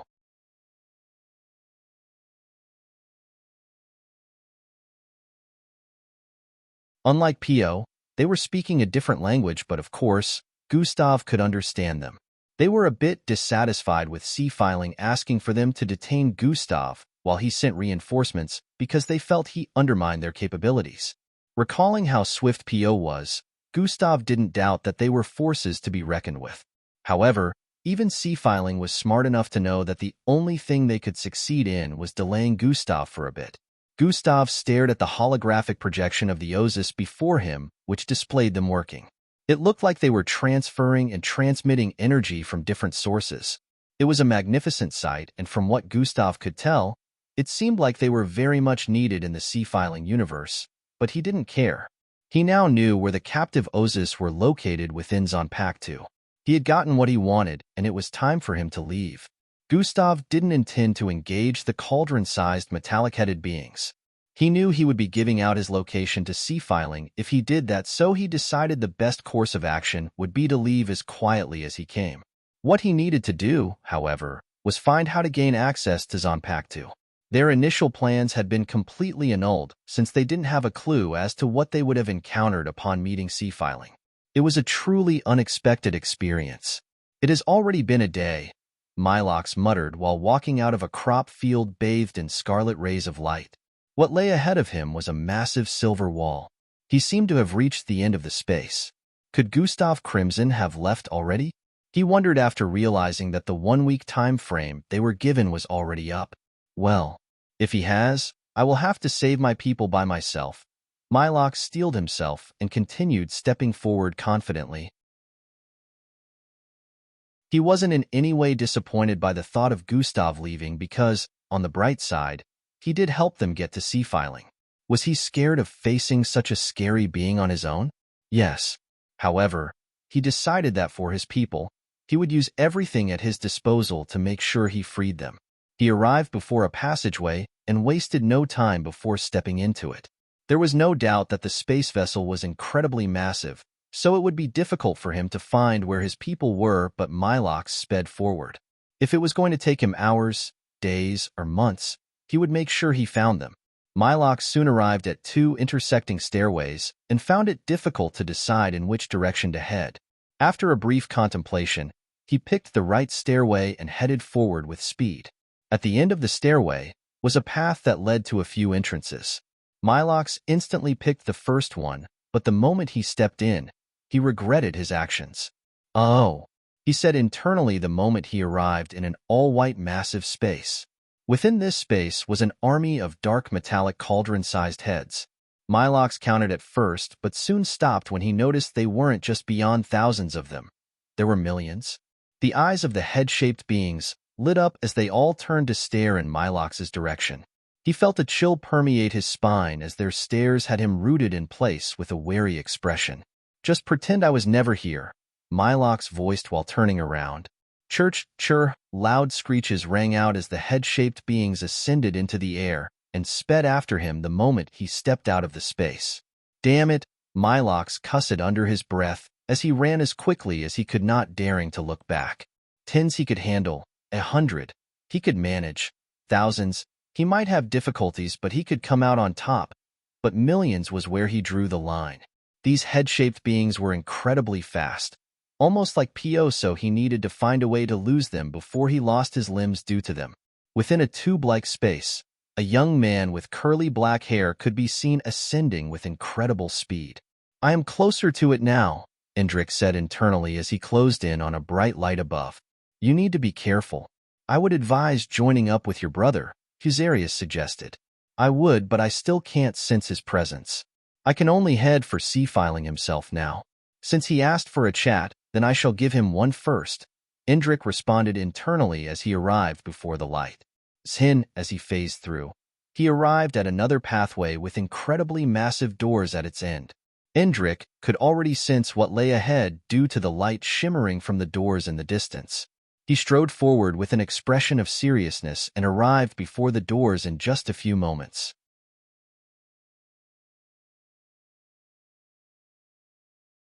Chapter 1389, discussing the fate of the Ozus. Stepping through the imposing double doors, Endrick was immediately greeted by an awe-inspiring sight. The vast expanse of the chamber stretched out before him was adorned in a palette of metallic hues and sparkling lights. The ceiling, seemingly reaching for infinity, posed a mesmerizing projection of a star-studded cosmos, casting a gentle, ethereal glow on the proceedings below. At the center of this majestic room sat the apex of authority, a throne, seemingly crafted from the rarest alloys. The ornate seat emitted an otherworldly brilliance that couldn't be properly described. Intricate patterns of interwoven circuitry and delicate filigree adorned its surface, hinting at the mastery of technology that lay beneath its breathtaking exterior. Hovering effortlessly above the throne was a shimmering holographic display showcasing the vessel's status, vital data, and real-time communication feeds, all visible to its beholder. Through this advanced interface, C-Filing could effortlessly control every aspect of the vessel's operation, from navigation to defensive systems, with a mere flick of their fingers. However, where was the being that governed this vessel? Endrick looked around but still couldn't find any signs of life around. On the projections that displayed different locations within the spacecraft, Endrick spotted Gustav and the others. "Looks like he managed to meet up with Ozark and Lyark," Endrick said internally after noticing that the three had united somewhere on the lower levels of the vessel. "Welcome. You got here first." A voice suddenly rang out behind Endrick. "Flyei," Endrick swiftly reacted by turning around and jumping backward as great amounts of telekinetic energy pulsed from his being. "Relax. If I wanted to, I would have attacked you already," the familiar voice stated, causing Endrick to squint his eyes before slowly releasing the energy circulating through him. Endrick stared at the figure before him. It was a 53-inch figure with a vibrantly glowing, long, black jacket. The face of the figure was shaped like a cylinder with two eyes centered above and beneath its face. Their chest was wide open, and it wasn't in any way broad. They seemed rather tiny with their brownish-red skin and tube-like necks.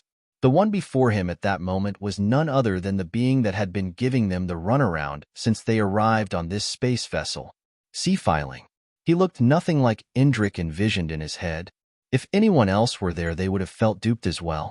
C-Filing looked like what someone might call a malnourished teenager, but the long black jacket on him was the only feature that made him look unordinary. However, one thing Indrik couldn't dispute was that despite the looks of the being before him, he was powerful. Sea-Filing had just appeared behind him, and he didn't sense it till he spoke. It was just as Sea-Filing said. If he wanted to attack, Indrik wouldn't have sensed it till the last moment. "You already know why I am here," Indrik stated. "You want to try to convince me to release them, no? Or were you looking to start a fight with me instead? I would advise that you have a much better chance with the first option," Sea-Filing responded while taking a sip from a crystalline-looking cup in his grasp. "Like I said, you are too full of yourself," Indrik answered without an iota of fear. "Maybe I might be the one who gets to convince you to join me." Sea-Filing chuckled a bit while the cup in his grasp vanished. "Pa, Pa." He clapped his hands twice, and they suddenly appeared in a new room. "Where are we?" Indrik questioned in bafflement the moment he realized they were no longer in the makeshift throne room. "Don't be alarmed. It is just my dining room," Sea-Filing voiced while moving to sit on a chair positioned before a massive floating table. To the left was a breathtaking view, displayed through the grand window pane. "You are not convincing enough." Sea-Filing picked up another utensil and began to slowly cut down a piece of meat. "Do you realize that you are holding captive people who lost their entire planet and billions of their species?" Indrik pointed out. "Wasn't that because of your brother?" Sea-Filing bluntly replied. "No. He has no hand in that.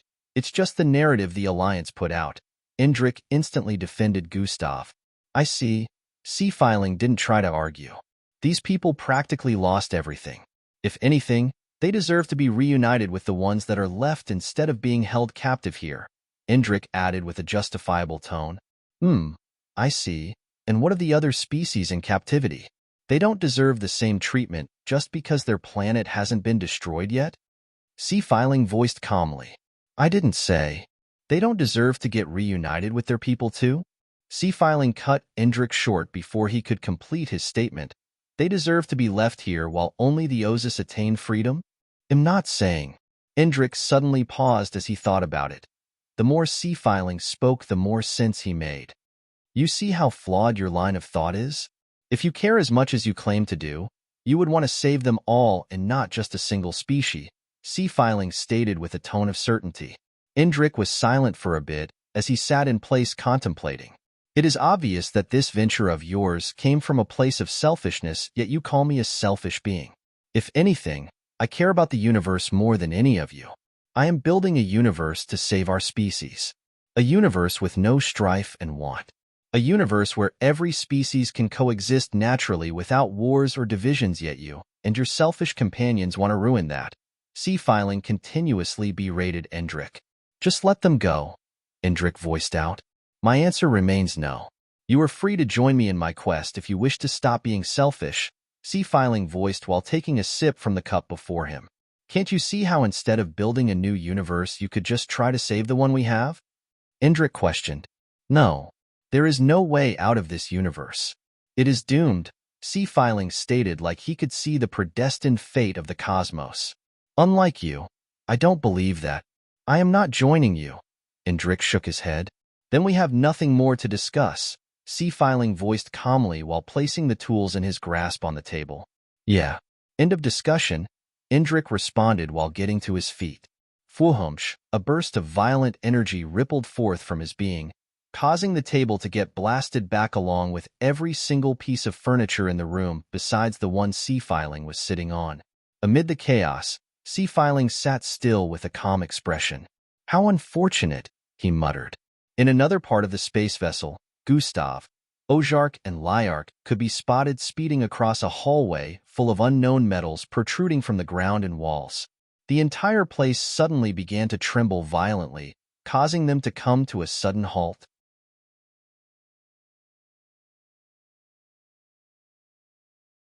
Chapter 1390. I am the sovereign. The entire place suddenly began to tremble violently, causing them to come to a sudden pause. Gustav's face lit up with a look of realization as he sensed a familiar energy. "Hold on tight," he instructed while grabbing Liark and Ozark with both arms. Before they could react, Fuhum, he leaped upwards with incredible force, sending a shockwave across the entire space vessel. Their figures ascended at an incredible pace, breaking through several levels in just a couple of seconds. Gustav stopped as he reached a particular height, knowing that it would be trouble if they were to keep it up. Fortunately, they had ascended quite the distance, so it wasn't a waste. They charged forward as quickly as they could across another artificial space within the space vessel. The tremors were increasing, and a normal person would have lost their footing already. However, it seemed like they were closing in on the source of the disturbance. What is going on? Ozark questioned as the rumblings grew more intense. It's Indrik, Gustav answered. He is in a battle with sea-filing, he added with a tone of certainty. He already got up there? Ozark voiced in disbelief. Yeah. I'm guessing trying to convince him didn't work, Gustav replied. Is he winning? Ozark inquired. He stands no chance against sea-filing, Gustav replied almost immediately. Both Liark and Ozark were immediately overcome with fear. Indrik was no doubt powerful than they were, and yet Gustav said he didn't stand a chance against sea-filing? Then, what were they to do the moment they encountered him? Don't worry, we just need to gain access to the Zonpaktu, and once that is achieved we can get your people out, Gustav assured them after noticing the looks of worry on their faces. Are you sure you are not going to abandon us now that the time you gave us is up? Liark asked from the side. I would, but I am also trapped in this vessel just like the rest of you, and the only way to leave is by confronting sea-filing, so I might as well just do that and maybe help y'all out in the process. Killing two birds with one stone, as I like to call it, Gustav explained with a look of anticipation. You are not as mean as you look, Ozark chimed softly from the side. I don't know what you're talking about.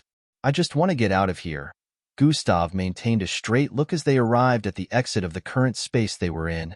Ah! As they arrived at an intersecting pathway, a scream drifted into their ears. Ozark and Liark turned towards the left and noticed a figure speeding towards them. Milox. Ozark instantly recognized the figure to be Milox, who was supposed to be the captain of their team. But why was he screaming? Run! Milox's voice blared. What? Ozark had a look of confusion as they paused. Run, you dimwits! Milox yelled once more as he closed in on them. Ozark was about to ask why when she spotted a wave of black-looking dots in the distance. They were moving at a very quick pace, and Milox seemed to be fleeing from them. Their eyes widened as they realized that these black dots were an army of cauldron-shaped metallic heads chasing after Milox. They were gathered in such high numbers that they had completely covered every space on the left and blocked the rays of light reflecting from that corner. There are at least 1 million of them. Go, Gustav said to the others without bothering to inspect them with god eyes. They had to reach Indrik as soon as possible, so Gustav wasn't looking to be delayed in the slightest. Fuhumsh, Gustav grabbed the two once more and sped off into the distance. Wait for me. Milox yelled from behind as he struggled to keep up. You just asked us to run. Pick a side, Gustav voiced in response before completely running out of sight. Milox was nearly in tears as he kept running with betrayal written all over his face. Just when he thought he had found others to shoulder the weight with him, they vanished. Gustav was still several times faster than he was despite carrying 2 others with him. Milox was thankful that these weren't as strong as the one they encountered on the Vitrocytes planet, or he would have long been done for. This made him wonder if P.O. was just an upgraded version of the metallic blackheads. Shouldn't we wait for him? Ozark asked. Nah, I am not putting my little brother in jeopardy just because some guy can't handle shit himself. Gustav instantly refused while increasing his speed. Although it would have been better to have more support when confronting sea-filing, Gustav couldn't delay in the slightest since Indrik was already facing him alone. Gustav and the others soon arrived at an enclosure with a tube-like extension positioned above them. Let's go, Gustav stated before leaping upwards. Whoosh! Wings sprouted out of his back as he ascended with enough force to get through the entire extension in just an instant. The moment they arrived on a new level whose pathway extended towards a massive wide-open double door, they knew they were there. Bang! A loud clash rang out and a figure blasted through the wide-open doors in the next instant. Fwyish, Gustav's eyes widened as he recognized the figure and leaped forward to catch him in midair. He landed a few feet away from the entry point and stared at the figure in his arms. Big brother, Indrik voiced before coughing blood onto Gustav's outfit. A seething rage suddenly began to build up within him as he stared at the state of his little brother. Indrik had injuries across his body and looked like he was on the verge of passing out. "You are finally here. What took you so long?"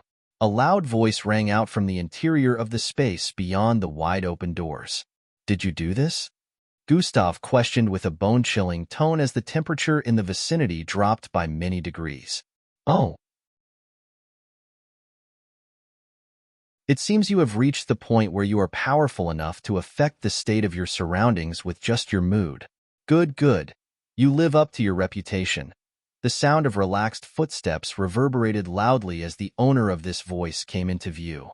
It of course was none other than Sea-Filing, a being who looked nothing like anyone had expected. Nevertheless, his presence commanded an inexplicable reverence and might. Even though it looked like a heated battle had just ended, he didn't look ruffled in the slightest. It seemed as though dealing with Indrik had been a breeze for him. "I asked you a question. Are you responsible for the present state of my little brother?" Gustav already knew the answer to this question, but poised it regardless. "Between you and I like your brother, but he was proving too stubborn. He couldn't see appeal in my ways, and it is even more hypocritical that he can't see the errors of his ways." I have heard enough." Gustav interrupted Sea-Filing before he could complete his statement and proceeded to slowly lower Indrik's figure. "Big brother Mfi. Action no. Just stay here and rest." Gustav cut Indrik off before he could say anything and proceeded to put a healing pill in his mouth.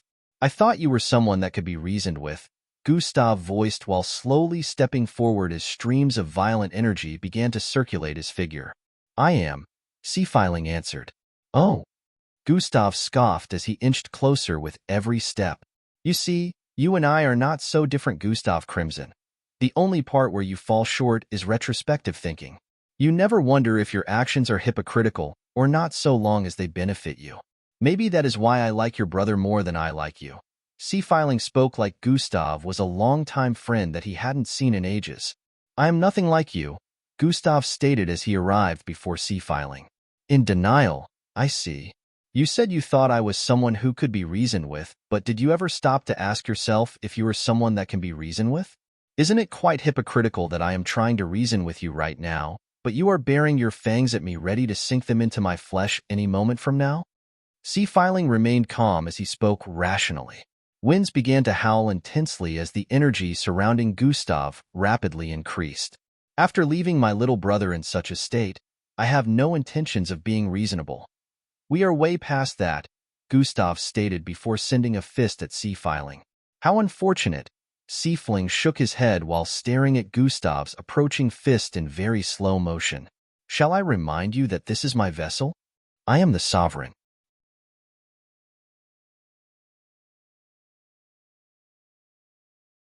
Chapter 1391 Gustav versus Sea-Filing. "Shall I remind you that this is my vessel? I am the sovereign," Sea-Filing stated while casually walking away. "Fly-high." From Gustav's point of view, Sea-Filing suddenly vanished, causing his fist to phase through the air. He felt a presence behind him and instantly knew that it was Sea-Filing. "If I truly had evil intentions, I would have done more than just leave a few injuries on your little brother." The moment these words drifted into his ears, Gustav felt a lightning-fast chop strike the back of his neck. Bang! Gustav was instantly sent flying as the speed left him unable to react in time. While his body was in midair, a loud clap rang out and the scenery around them instantly changed. The space around them had turned all white and not a single item could be seen in view. Sea-Filing suddenly appeared before Gustav. "Will you join me?" "No," Gustav answered bluntly while throwing out another fierce jab. His fist phased through Sea-Filing's vanishing figure, and he heard a voice above him. "Wrong answer." Bang! Sea-Filing thrust his fingers downwards, causing an incredible energy to send Gustav flying once more. "His speed is way greater than I anticipated." Gustav gritted his teeth as his figure spiraled downwards at an incredible pace. "You cannot win in a battle against me, and if you think your little friends can help you think again." Sea-Filing's voice rang out loudly, and what came next was a clap. "Pa." The view of the surroundings changed once more as Gustav found himself gliding across a snowy terrain. His back rammed against the ground multiple times as the snow erupted in every direction upon multiple impacts. Gustav reached out his right arm and slapped his hand onto the ground to change his trajectory the moment he sensed a powerful force approaching. Swihai. Sea Filing's figure streaked past. Gustav had managed to successfully evade him for the first time, but the effect of the morale it gave off didn't manage to last for even a second as Sea Filing reappeared behind Gustav once more. Fortunately, Gustav seemed to have predicted this and shot a massive iron silk from his back the moment Sea Filing tried to attack. The massive icicle-shaped rock pierced through Sea Filing's afterimage as he reappeared on Gustav's right. "You're adapting. Good," Sea Filing voiced while reaching out to grab Gustav's collar. "But I haven't even breached half my top speed," he voiced before flinging Gustav forward. Fuhumsh, Gustav's figure darted across the air at unprecedented speed as he rammed into a bunch of snowy mountains, ripping straight through them like they were as soft as webs. Gustav didn't get even a millisecond of breathing space as Sea Filing appeared above him again and thrust his palm at Gustav's chest. An armor of iron silk phased out of Gustav's body as he reached out to match Sea Filing's thrust. Boom! A loud, thunderclap-like sound reverberated across the entire vessel as both of them got blasted away from each other with incredible force the moment they collided. The armor of iron silk got obliterated as Gustav spat out blood, while Sea Filing flipped backward multiple times across the air before the scenery around them changed once more. "You are quite powerful. I should be careful about underestimating you," Sea Filing voiced after stabilizing himself. Gustav noticed that they had appeared in a similar location to the dark space he got sent to upon their separation at the start. "What if I told you I could erase you from existence?" Gustav questioned while wiping blood off his face. "That would be you overestimating yourself." Sea Filing's voice drifted across the air as he vanished and reappeared before Gustav once more. X2 power boost has been activated. Gustav's figure shrunk backward as an arm appeared out of nowhere and swung across his initial position. "Maybe you're the one overestimating yourself," Gustav voiced as his entire body began transforming. To Sea Filing's surprise, Gustav had accurately predicted where he would appear and swiftly made a counterattack. It was the first time he successfully connected an attack. Gustav tried to raise Sea Filing again, only to realize that he already escaped his grasp. He turned around swiftly while conjuring a massive milky-colored blade and swung it diagonally. Bang! Another loud clash rang out as the atomic blade collided with the wand-like item in Sea Filing's grasp. "Oh, you are starting to match my speed. Let's see how long you can keep this up," Sea Filing voiced before appearing on Gustav's left. Bang! Bang! Bang! Bang! Loud collisions rang out repeatedly as they clashed more than 1,000 times in just a second. Since it was a dark space, visibility was hindered, but Gustav was moving sorely based on perception as he battled Sea Filing, who could see and sense every part of his space vessel as its sovereign. Swish! Loud whooshes and destructive energy swept across the place as they moved incredibly fast, with Sea Filing taking his speed up a notch every time he noticed Gustav was able to keep up.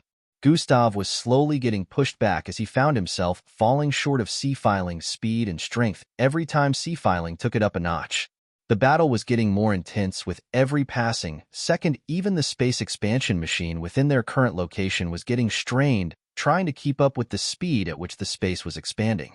Bang! Bang! Bang! The atomic blade got cleaved through as the elongated wand poked toward Gustav's face. Lightning Blitz has been activated. Gustav turned into a streak of lightning at the last moment, escaping the attack. Sea Filing slowly turned towards the west and charged forward at an incredible pace, following the speed of the lightning streak, which was a quarter the speed of light. Sea Filing thrusted the elongated wand, and a turbine grew out of its tip. Phoom! Yellow waves of energy burst forward from the blades of the turbine as they spun, and Gustav suddenly transformed back into his original look. Gustav's eyes widened as he was pulled from the lightning streak form. He quickly crossed his arms to block the moment he noticed the elongated wand turn back into a staff and shot forward with incredible speed. Bang! Another loud crash rang out as Gustav was sent flying, while the tip of the elongated wand continuously pushed at his crossed arms, shooting him further ahead with unprecedented force. Sea-Filing appeared behind Gustav's body, which had been turned into a projectile, and thrusted his palm towards his back. Gustav gritted his teeth as he pictured both of Sea-Fling's attacks simultaneously hitting his chest and back. Energy surge has been activated. A reddish glow appeared on Gustav's chest at the last moment, and a blast of energy burst forth from his being, sending a space-shattering ripple across the environment. Bang! Bang! Both the elongated wand and Sea-Filing got sent flying as the energy surge hit them violently. Sea-Filing was taken aback, but not entirely surprised since he witnessed Gustav's prowess at Aesop, but he couldn't believe just how much more powerful Gustav had become. Gustav suddenly appeared before him with a glowing fist, causing his eyes to widen once more.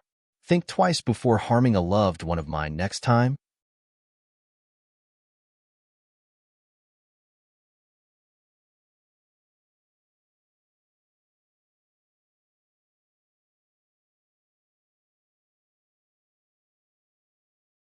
Sea-Filing's eyes darkened as he summoned his wand once more and created a field of energy around himself after realizing that he would be unable to counter such an attack. Boom! A loud, thunderclap-like sound spread across space as the line of scarlet energy slammed into the energy field, causing intense explosions. A dust of red was formed, hindering the visibility of this part of space. However, this didn't hinder Gustav's senses as he picked on an injured figure trying to escape under the guise of poor visibility. Forumsh! Gustav sped forward with immense speed, chasing after Sea-Filing's fleeing figure which happened to be missing a limb. Unfortunately, Sea-Filing's speed had undergone a drastic decrement. Initially, the Sea-Filing speed was higher than that of the metallic head, PO, they chased, but now it was much lower. Gustav noticed that Sea-Filing had also considerably weakened since their battle outside of the space vessel began. Not so powerful outside of your vessel, eh? Gustav voiced with a tone of ridicule as he drove his right fist into Sea-Filing's chest. Core! Sea-Filing spat out a mouthful of blood as he held onto Gustav's arm while letting out low, painful growls. Really smart. You live up to your name, but you should be aware that this isn't enough to save them. Sea-Filing let out a light chuckle amidst his painful growls. You are at my mercy now. Don't try to play coy, Gustav responded while twisting his fist which was embedded in Sea-Filing's chest to inflict more pain on him. This made Sea-Filing chuckle even harder as he raised his left arm. I didn't want it to end like this, but it is time you joined them, Sea-Filing voiced. Why a minute ago.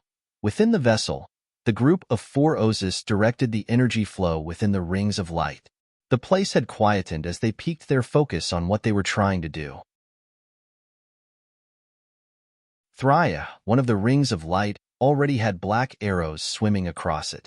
The black arrows moved rather slowly, but soon they corrupted another ring of light, and in the next few seconds, 2 of the rings unfurled like belts. Just one more and we should get it, Vilax announced as they tried commanding the flow of energy within the 3rd ring of light, which was the only one left that was preventing access to the disk. This is going to work, Endrick said internally with a rather hopeful expression, while keeping the Ozus afloat with his telekinetic board. All of a sudden, the 3rd ring of light vanished. It's gone? Ozark and Milox exclaimed in surprise simultaneously. Was that you? Endrick asked Vilax. No, it wasn't.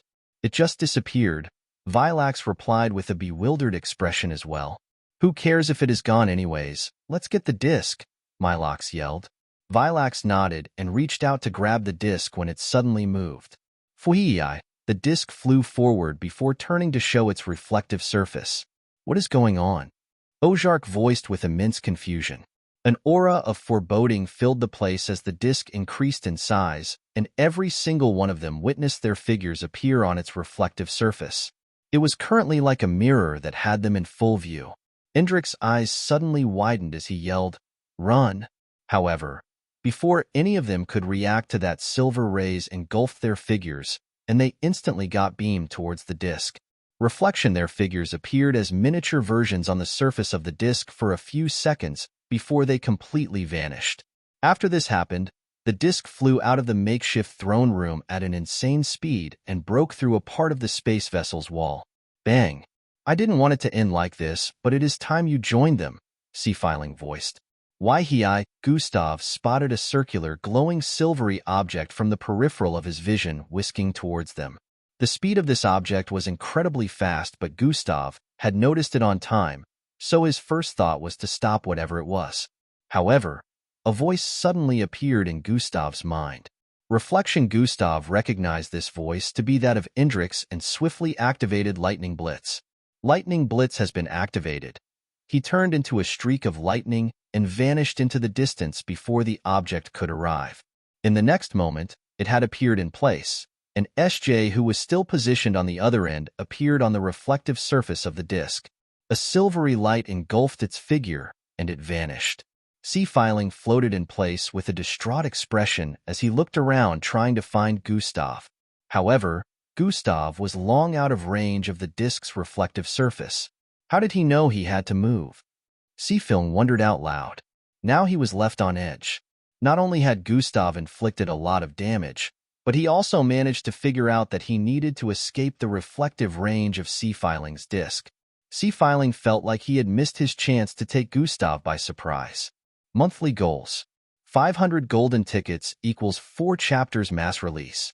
1,000 golden tickets equals 8 chapters mass release. 1,000 privilege unlocks equals 2 extra chapters. 10,000 privilege unlocks equals 10 extra chapters. 1 magic castle equals 1 extra chapter. 1 spacecraft equals 2 extra chapters. Golden gashapon equals 4 extra chapters, and a special shootout.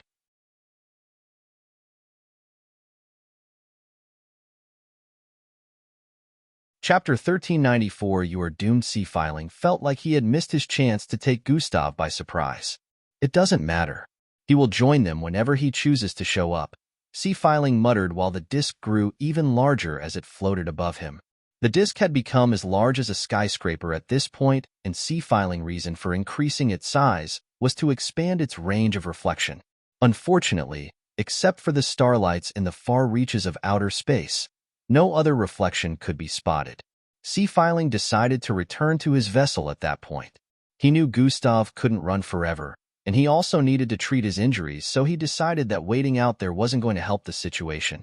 Thousands of miles away from Sea-Filing's position, Gustav peered forward with a troubled look.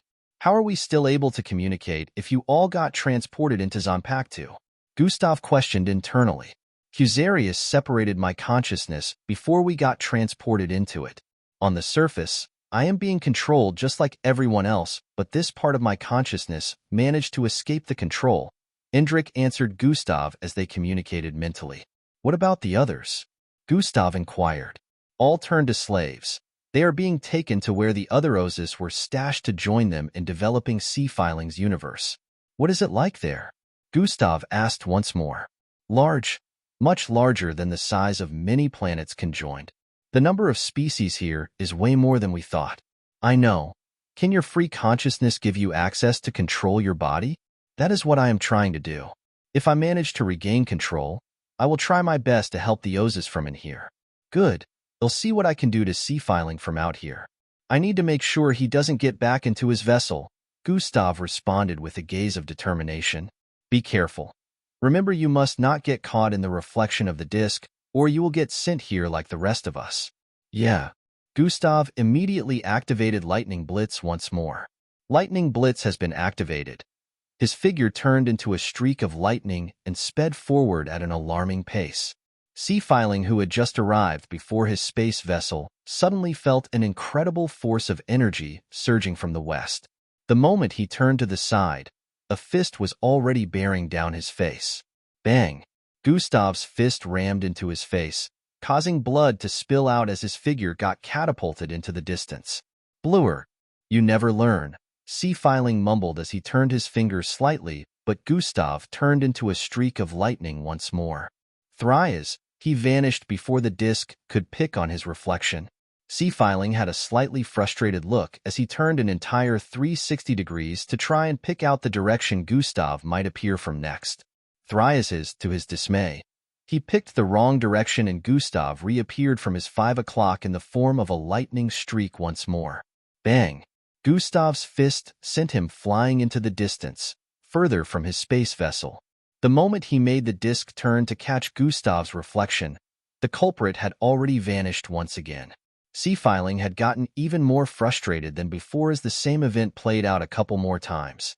Every time, he found himself unable to follow Gustav's speed and predict where he would appear from. Whenever he thought he would get him and tried to turn the disc at the last moment to catch Gustav's reflection before he got to him, Gustav would suddenly vanish and reappear behind him in a flash of bluish light. He is appearing from blind angles. I can't keep taking any more hits. Sea-Filing had never felt so exasperated before. Since the disc was like an actual disc, it had thin edges that couldn't properly display reflection despite its massive size. Gustav always made sure to appear from the angles where the disc's reflective surface wouldn't catch wind of his figure. He will get to the space vessel in less than 10 seconds.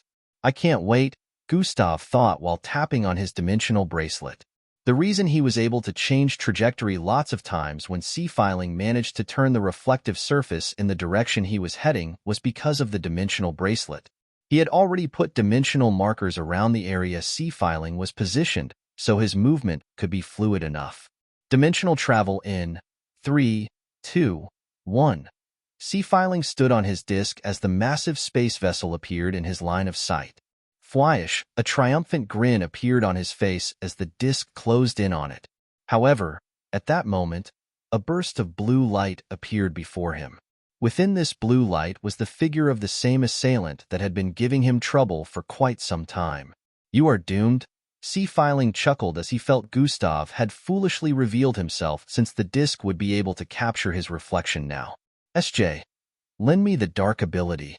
Gustav chimed while the blue light was still surrounding his figure.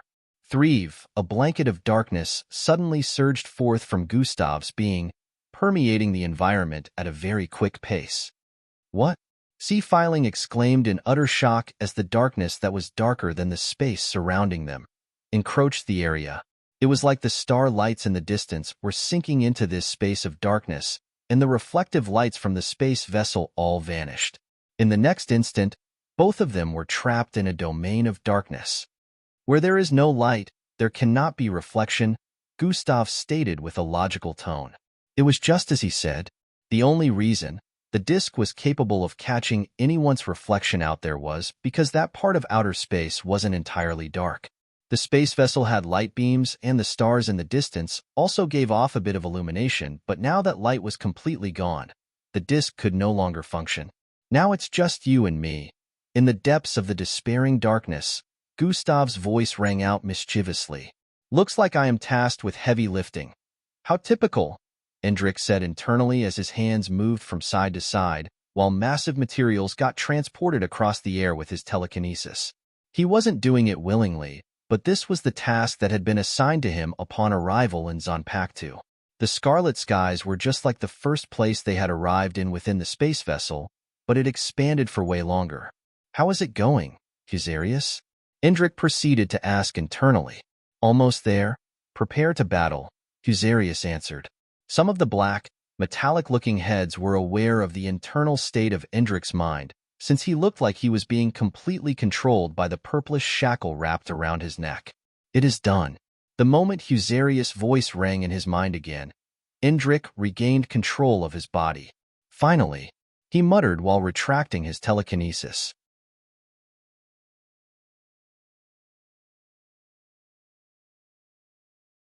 Chapter 1395. You wanted to play gods, finally. He muttered while retracting his telekinesis. The materials in midair instantly fell to the ground, alerting the floating metallic heads around. Inhabitor 001 seems dysfunctional. A mechanical voice rang out from one of them as it approached Endrick. Endrick stood upright and slowly turned in the direction of the incoming metallic head while raising his right arm. A large invisible force suddenly wrapped itself around the being, and before it could even react, it got pulled towards the ground aggressively. Bang! The moment it heavily slammed into the ground, The other heads realized that something was seriously wrong. They began flying in Indrik's direction, but he proceeded to unleash his telekinetic energy in waves. A tingling and invasive energy spread forth, giving Indrik an internal analysis of the four metallic heads charging in his direction. The metallic heads, being unable to sense the danger of the invasive force crawling around their insides, approached fearlessly. Indrik proceeded to close his fingers into a fist and pull back with force. Thrya, Thrya, Thrya, Thrya. For square-shaped objects ripped through the insides of the metallic beings and tore out of their foreheads. Bam, bam, bam, bam. The metallic cauldron-sized heads instantly lost power and fell to the ground, never to rise again. Their power cores floated before Indrik, and he stared at them with a reminiscent look. Brings back memories, he muttered before swiping his hand like he was waving. The power cores vanished in the next instant. Indrik then placed his hand on the purplish shackle around his neck. Cracks appeared all over it as it dislodged from his neck and fell to the ground. I assume this is being monitored, so I need to head to the others immediately. Indrik turned to the side and blinked. Zing, his figure instantly vanished, and he reappeared millions of feet away from his initial position. He noticed he was standing in the middle of a long-legged, two-limbed species. They were stomping on unknown fruits that had been harvested and placed in a circle. They seemed to be making a liquid of some sort. I know they were taken in this direction, but I don't know the exact place, Indrik said internally. Do you see the red towers? Gustav suddenly asked, since their mind transmission was still operational. I am not sure, Indrik replied before leaping upwards. Foom.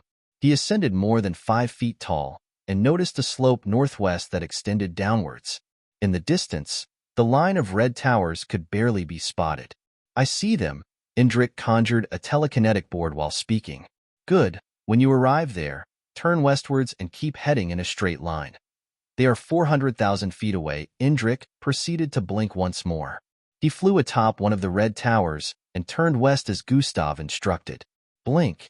He vanished again and reappeared above a crowd of humanoid, insect-like beings. Every single one of them seemed to be busy with redirecting the flow of some energy emitting from massive machines scattered across the entire vicinity. Found them, Indrik stated, and descended with speed. How do we get out of here? Indrik questioned the moment he landed in their midst, but there was no response. Big brother? He called out internally. Silence. Looks like the link is deactivated, Husarius voiced after some time. What Indrik didn't know was that, after the activation of the domain of complete darkness, Gustav couldn't keep the mental transmission going. Let me get the collars off them first. Maybe we can find a way out afterward, Indrik stated while spreading his telekinetic energy out. Outside of the Zanpakutu, the space vessel was in disarray. Millions of metallic, structured heads, just like Po, moved about frantically. They had been given some set of instructions, and just as they were setting out to do that, another alarm rang out informing them of an anomaly in Zanpakutu. The dark metallic structured heads were now at a loss as to what to do since their master was in trouble and a being had just freed himself from bondage in Zanpakutu. This was a situation they had never experienced before. No one had been able to get them to this point of urgency, and yet the two brothers who were supposed to be weaker than their master were becoming serious problems. Rank B, head to Zanpakutu and put that slave back on a leash. Rank C, join Rank B. Rank A, you are with me. We are going to help Master. A set of instructions suddenly rang out across all levels of the space vessel. The metallic heads, which were initially running around frantically, began to file out in lines and speed forward. Now that they had been given instructions, they knew exactly what to do.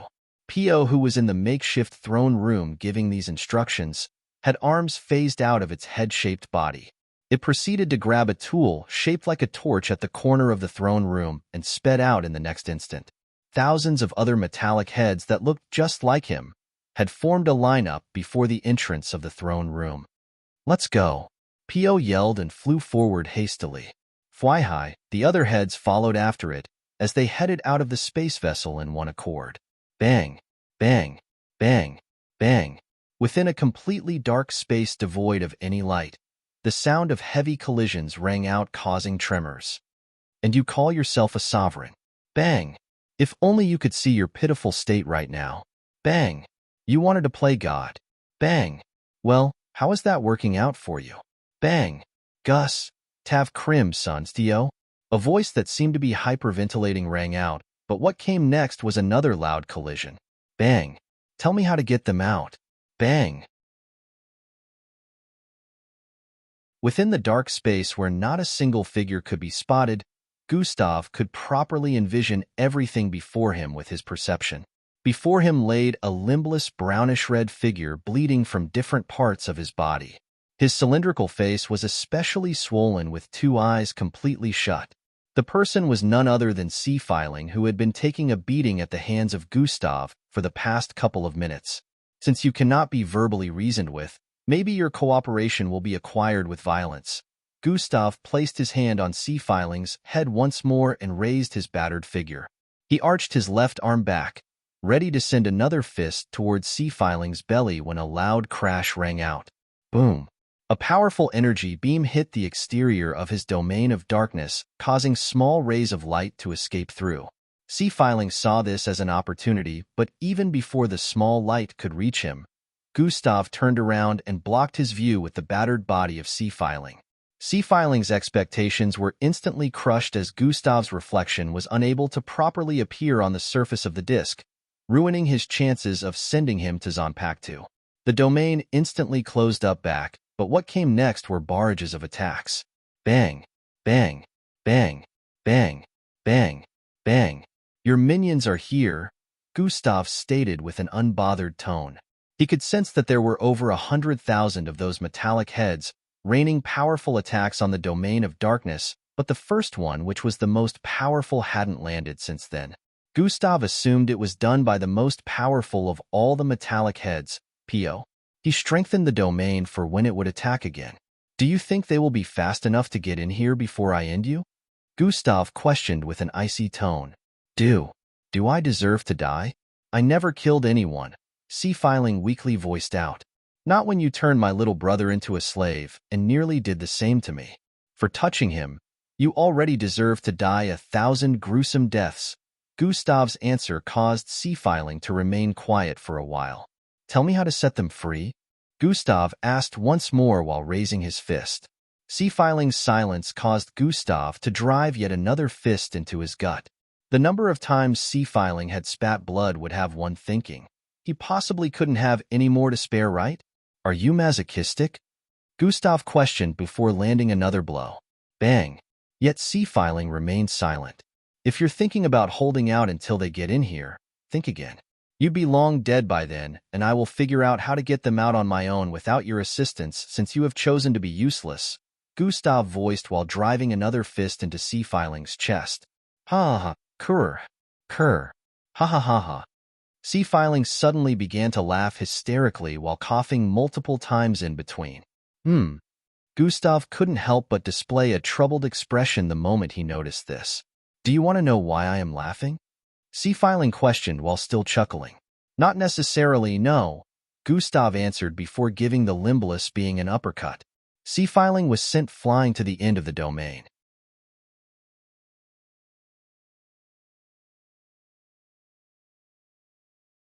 Chapter 1396. How about, I become you? Not necessarily, no, Gustav answered before giving the limbless being an uppercut. Sea-Filing was sent flying to the end of the domain. You are dead regardless, so you can keep your reason to yourself, Gustav voiced while heading forward. You lose. Gustav crimson. Sea-Filing coughed out more blood as Gustav arrived before him. Gustav raised his fist again when Sea-Filing revealed something. If I die, Zanpakuto will self-destruct. Gustav's arm froze in midair the moment he heard that. What do you mean by that? Gustav questioned with a disturbed expression. Did you think that universe was created with technology machinery alone? Half of its existence is tied to my creation ability. Your motley crew was wrong to think it is only tied to the existence of my vessel, Sea-Filing stated with a proud tone. Gustav fell completely silent after hearing this for a few seconds. So, it is just as I have said, my death would cause Zanpakuto to self-destruct, which means you will also be responsible for the death of billions, including your beloved little brother. C-filing iterated. The place turned silent for a bit as Gustav's face displayed a look of contemplation. If you leave me alive, my T-VODs will eventually get into this space, and that would lead to me transporting you into Zonpactu. So either way you lose. Which loss are you going to pick, Gustav Crimson? C-filing floated. Chatter, chatter, chatter. The sound of loud chattering rang out in a very massive field filled with humanoid-structured, insect-like beings. Broken purplish collars were scattered across the place, which was a testament to the freedom of this particular species that numbered in the millions. Are we truly free now? It feels like the last 10 months have been a dream. Vilax came for us. Curse that soul that brought us here. One could hear their tones of joy as they held one another and encircled a group of 4, who looked just like them but were dressed rather differently. We are not responsible for your freedom. He is? Vilax said while pointing at Indrik by the side. Dash, the Earthling? Dash, I think I recognize him from Aesop. Dash, isn't he the brother of that powerful Earth captain? They stared at Indrik with adoration, as some of them remembered him from Aesop. Gustav Crimson is also here. If it wasn't for both brothers, we would never have found you all or even had the chance of staging a successful rescue. Ojark chimed in from the side. Our saviors. Thank you. They bowed with expressions of immense appreciation, thanking Indrik. Don't thank me yet. We still need to get out of Zonpactu. Indrik waved his hand with a dismissive look. Vilax went on to give a brief narration of what they went through to get there, and who exactly they were facing off against.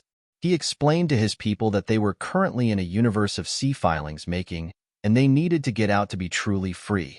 Indrik then went on to add that before he lost communication with Gustav, he was in a battle with C-filing, and the status of that battle happened to be currently unknown, so they were on their own. They needed to find a way to leave there without his help. I have an idea, Vilax voiced out. Let's hear it, Indrik responded attentively. Remember I mentioned that there were other gateways to getting into Zonpactu? All we just need to do is rewire or rather corrupt and transition the energy of one of those heads and make it lead us to one of those gateways so we can use it to leave, Vilax explained with enthusiasm. I kinda got rid of them.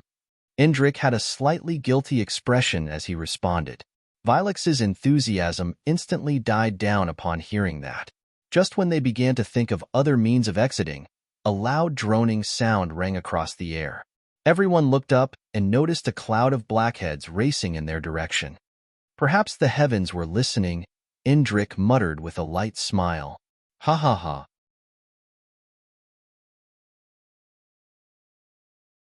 He realized that he was staring into the eyes of a ruthless monster that wouldn't mind billions perishing so long as his goal was actualized. The only reason I am on a foolish hero's journey right now is because it is mandatory. However, I am not mandated to keep the species you so wrongfully captured alive. It is not my job, you fool, Gustav stated very coldly. Looks like this is where my sovereign conquest ends. C-filing knew he was a goner at that point. Ended up dying at the hands of a 21-year-old, whereas he was centuries old. One couldn't fathom how humiliated C-filing felt at the moment. But no, like I said, I am not picking any of the options you listed out.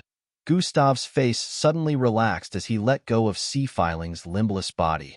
C-filing was flabbergasted once more as he stared at Gustav. I have something else in mind. Gustav's statement made C-filing feel a deep sense of foreboding. Which is? C-filing questioned, but instead of answering, Gustav's face suddenly warped. How about I become you? He stated after transforming into C-filing's full look. C-filing eyes widened in astonishment. You are a shapeshifter? Gustav smirked before grabbing C-filing's head and activating another ability. Genetic assimilation has been activated. Gustav downloaded C-filing's head down to its genetic and subatomic level. The moment he was done, it looked like there were 2 C-filings within this space. Gustav instantly got linked with the disk, space vessel, Zonpactu, and practically everything that was connected to C-filing's mind. Since C-filing's head was the only part of the body he genetically assimilated, Gustav couldn't use all of C-filing's abilities, but he had gotten exactly what he wanted. C-filing was still in awe, but at that point, he recalled that he could send a warning signal to his minions so they wouldn't get fooled. However, Before he could, darkness appeared on Gustav's face. Tekafib's sixth dimension has been activated. How about you have a taste of your own medicine? Gustav muttered as his face swirled like it was made of black mud. The moment Sea-Filing stared at his face, he got sucked into the Tekafib's sixth dimension. His link to the space vessel and the disk floating in the dark dimension was immediately cut off afterward. Gustav looked downwards at the disk and slightly raised his hand. The disk instantly floated upwards, following his command. Good. This ended way better than I anticipated, but the moment I deactivate the genetic assimilation, Zompacta will most likely self-destruct. I need to make sure that Indrik and the others are out first, Gustav thought while reaching out to grab the torn piece of jacket-like fabric Sea-Filing had left behind. He put it on and slowly unraveled the dark domain after mounting the disk. As the dark domain disintegrated, outer space was revealed. The vicinity was no longer completely dark, and the hundreds of thousands of T-VODs outside stopped attacking the moment they spotted Sea-Filing. You're tuning into the Warrior Lore YouTube channel. Don't forget to subscribe and join us on this journey to catch the most captivating stories.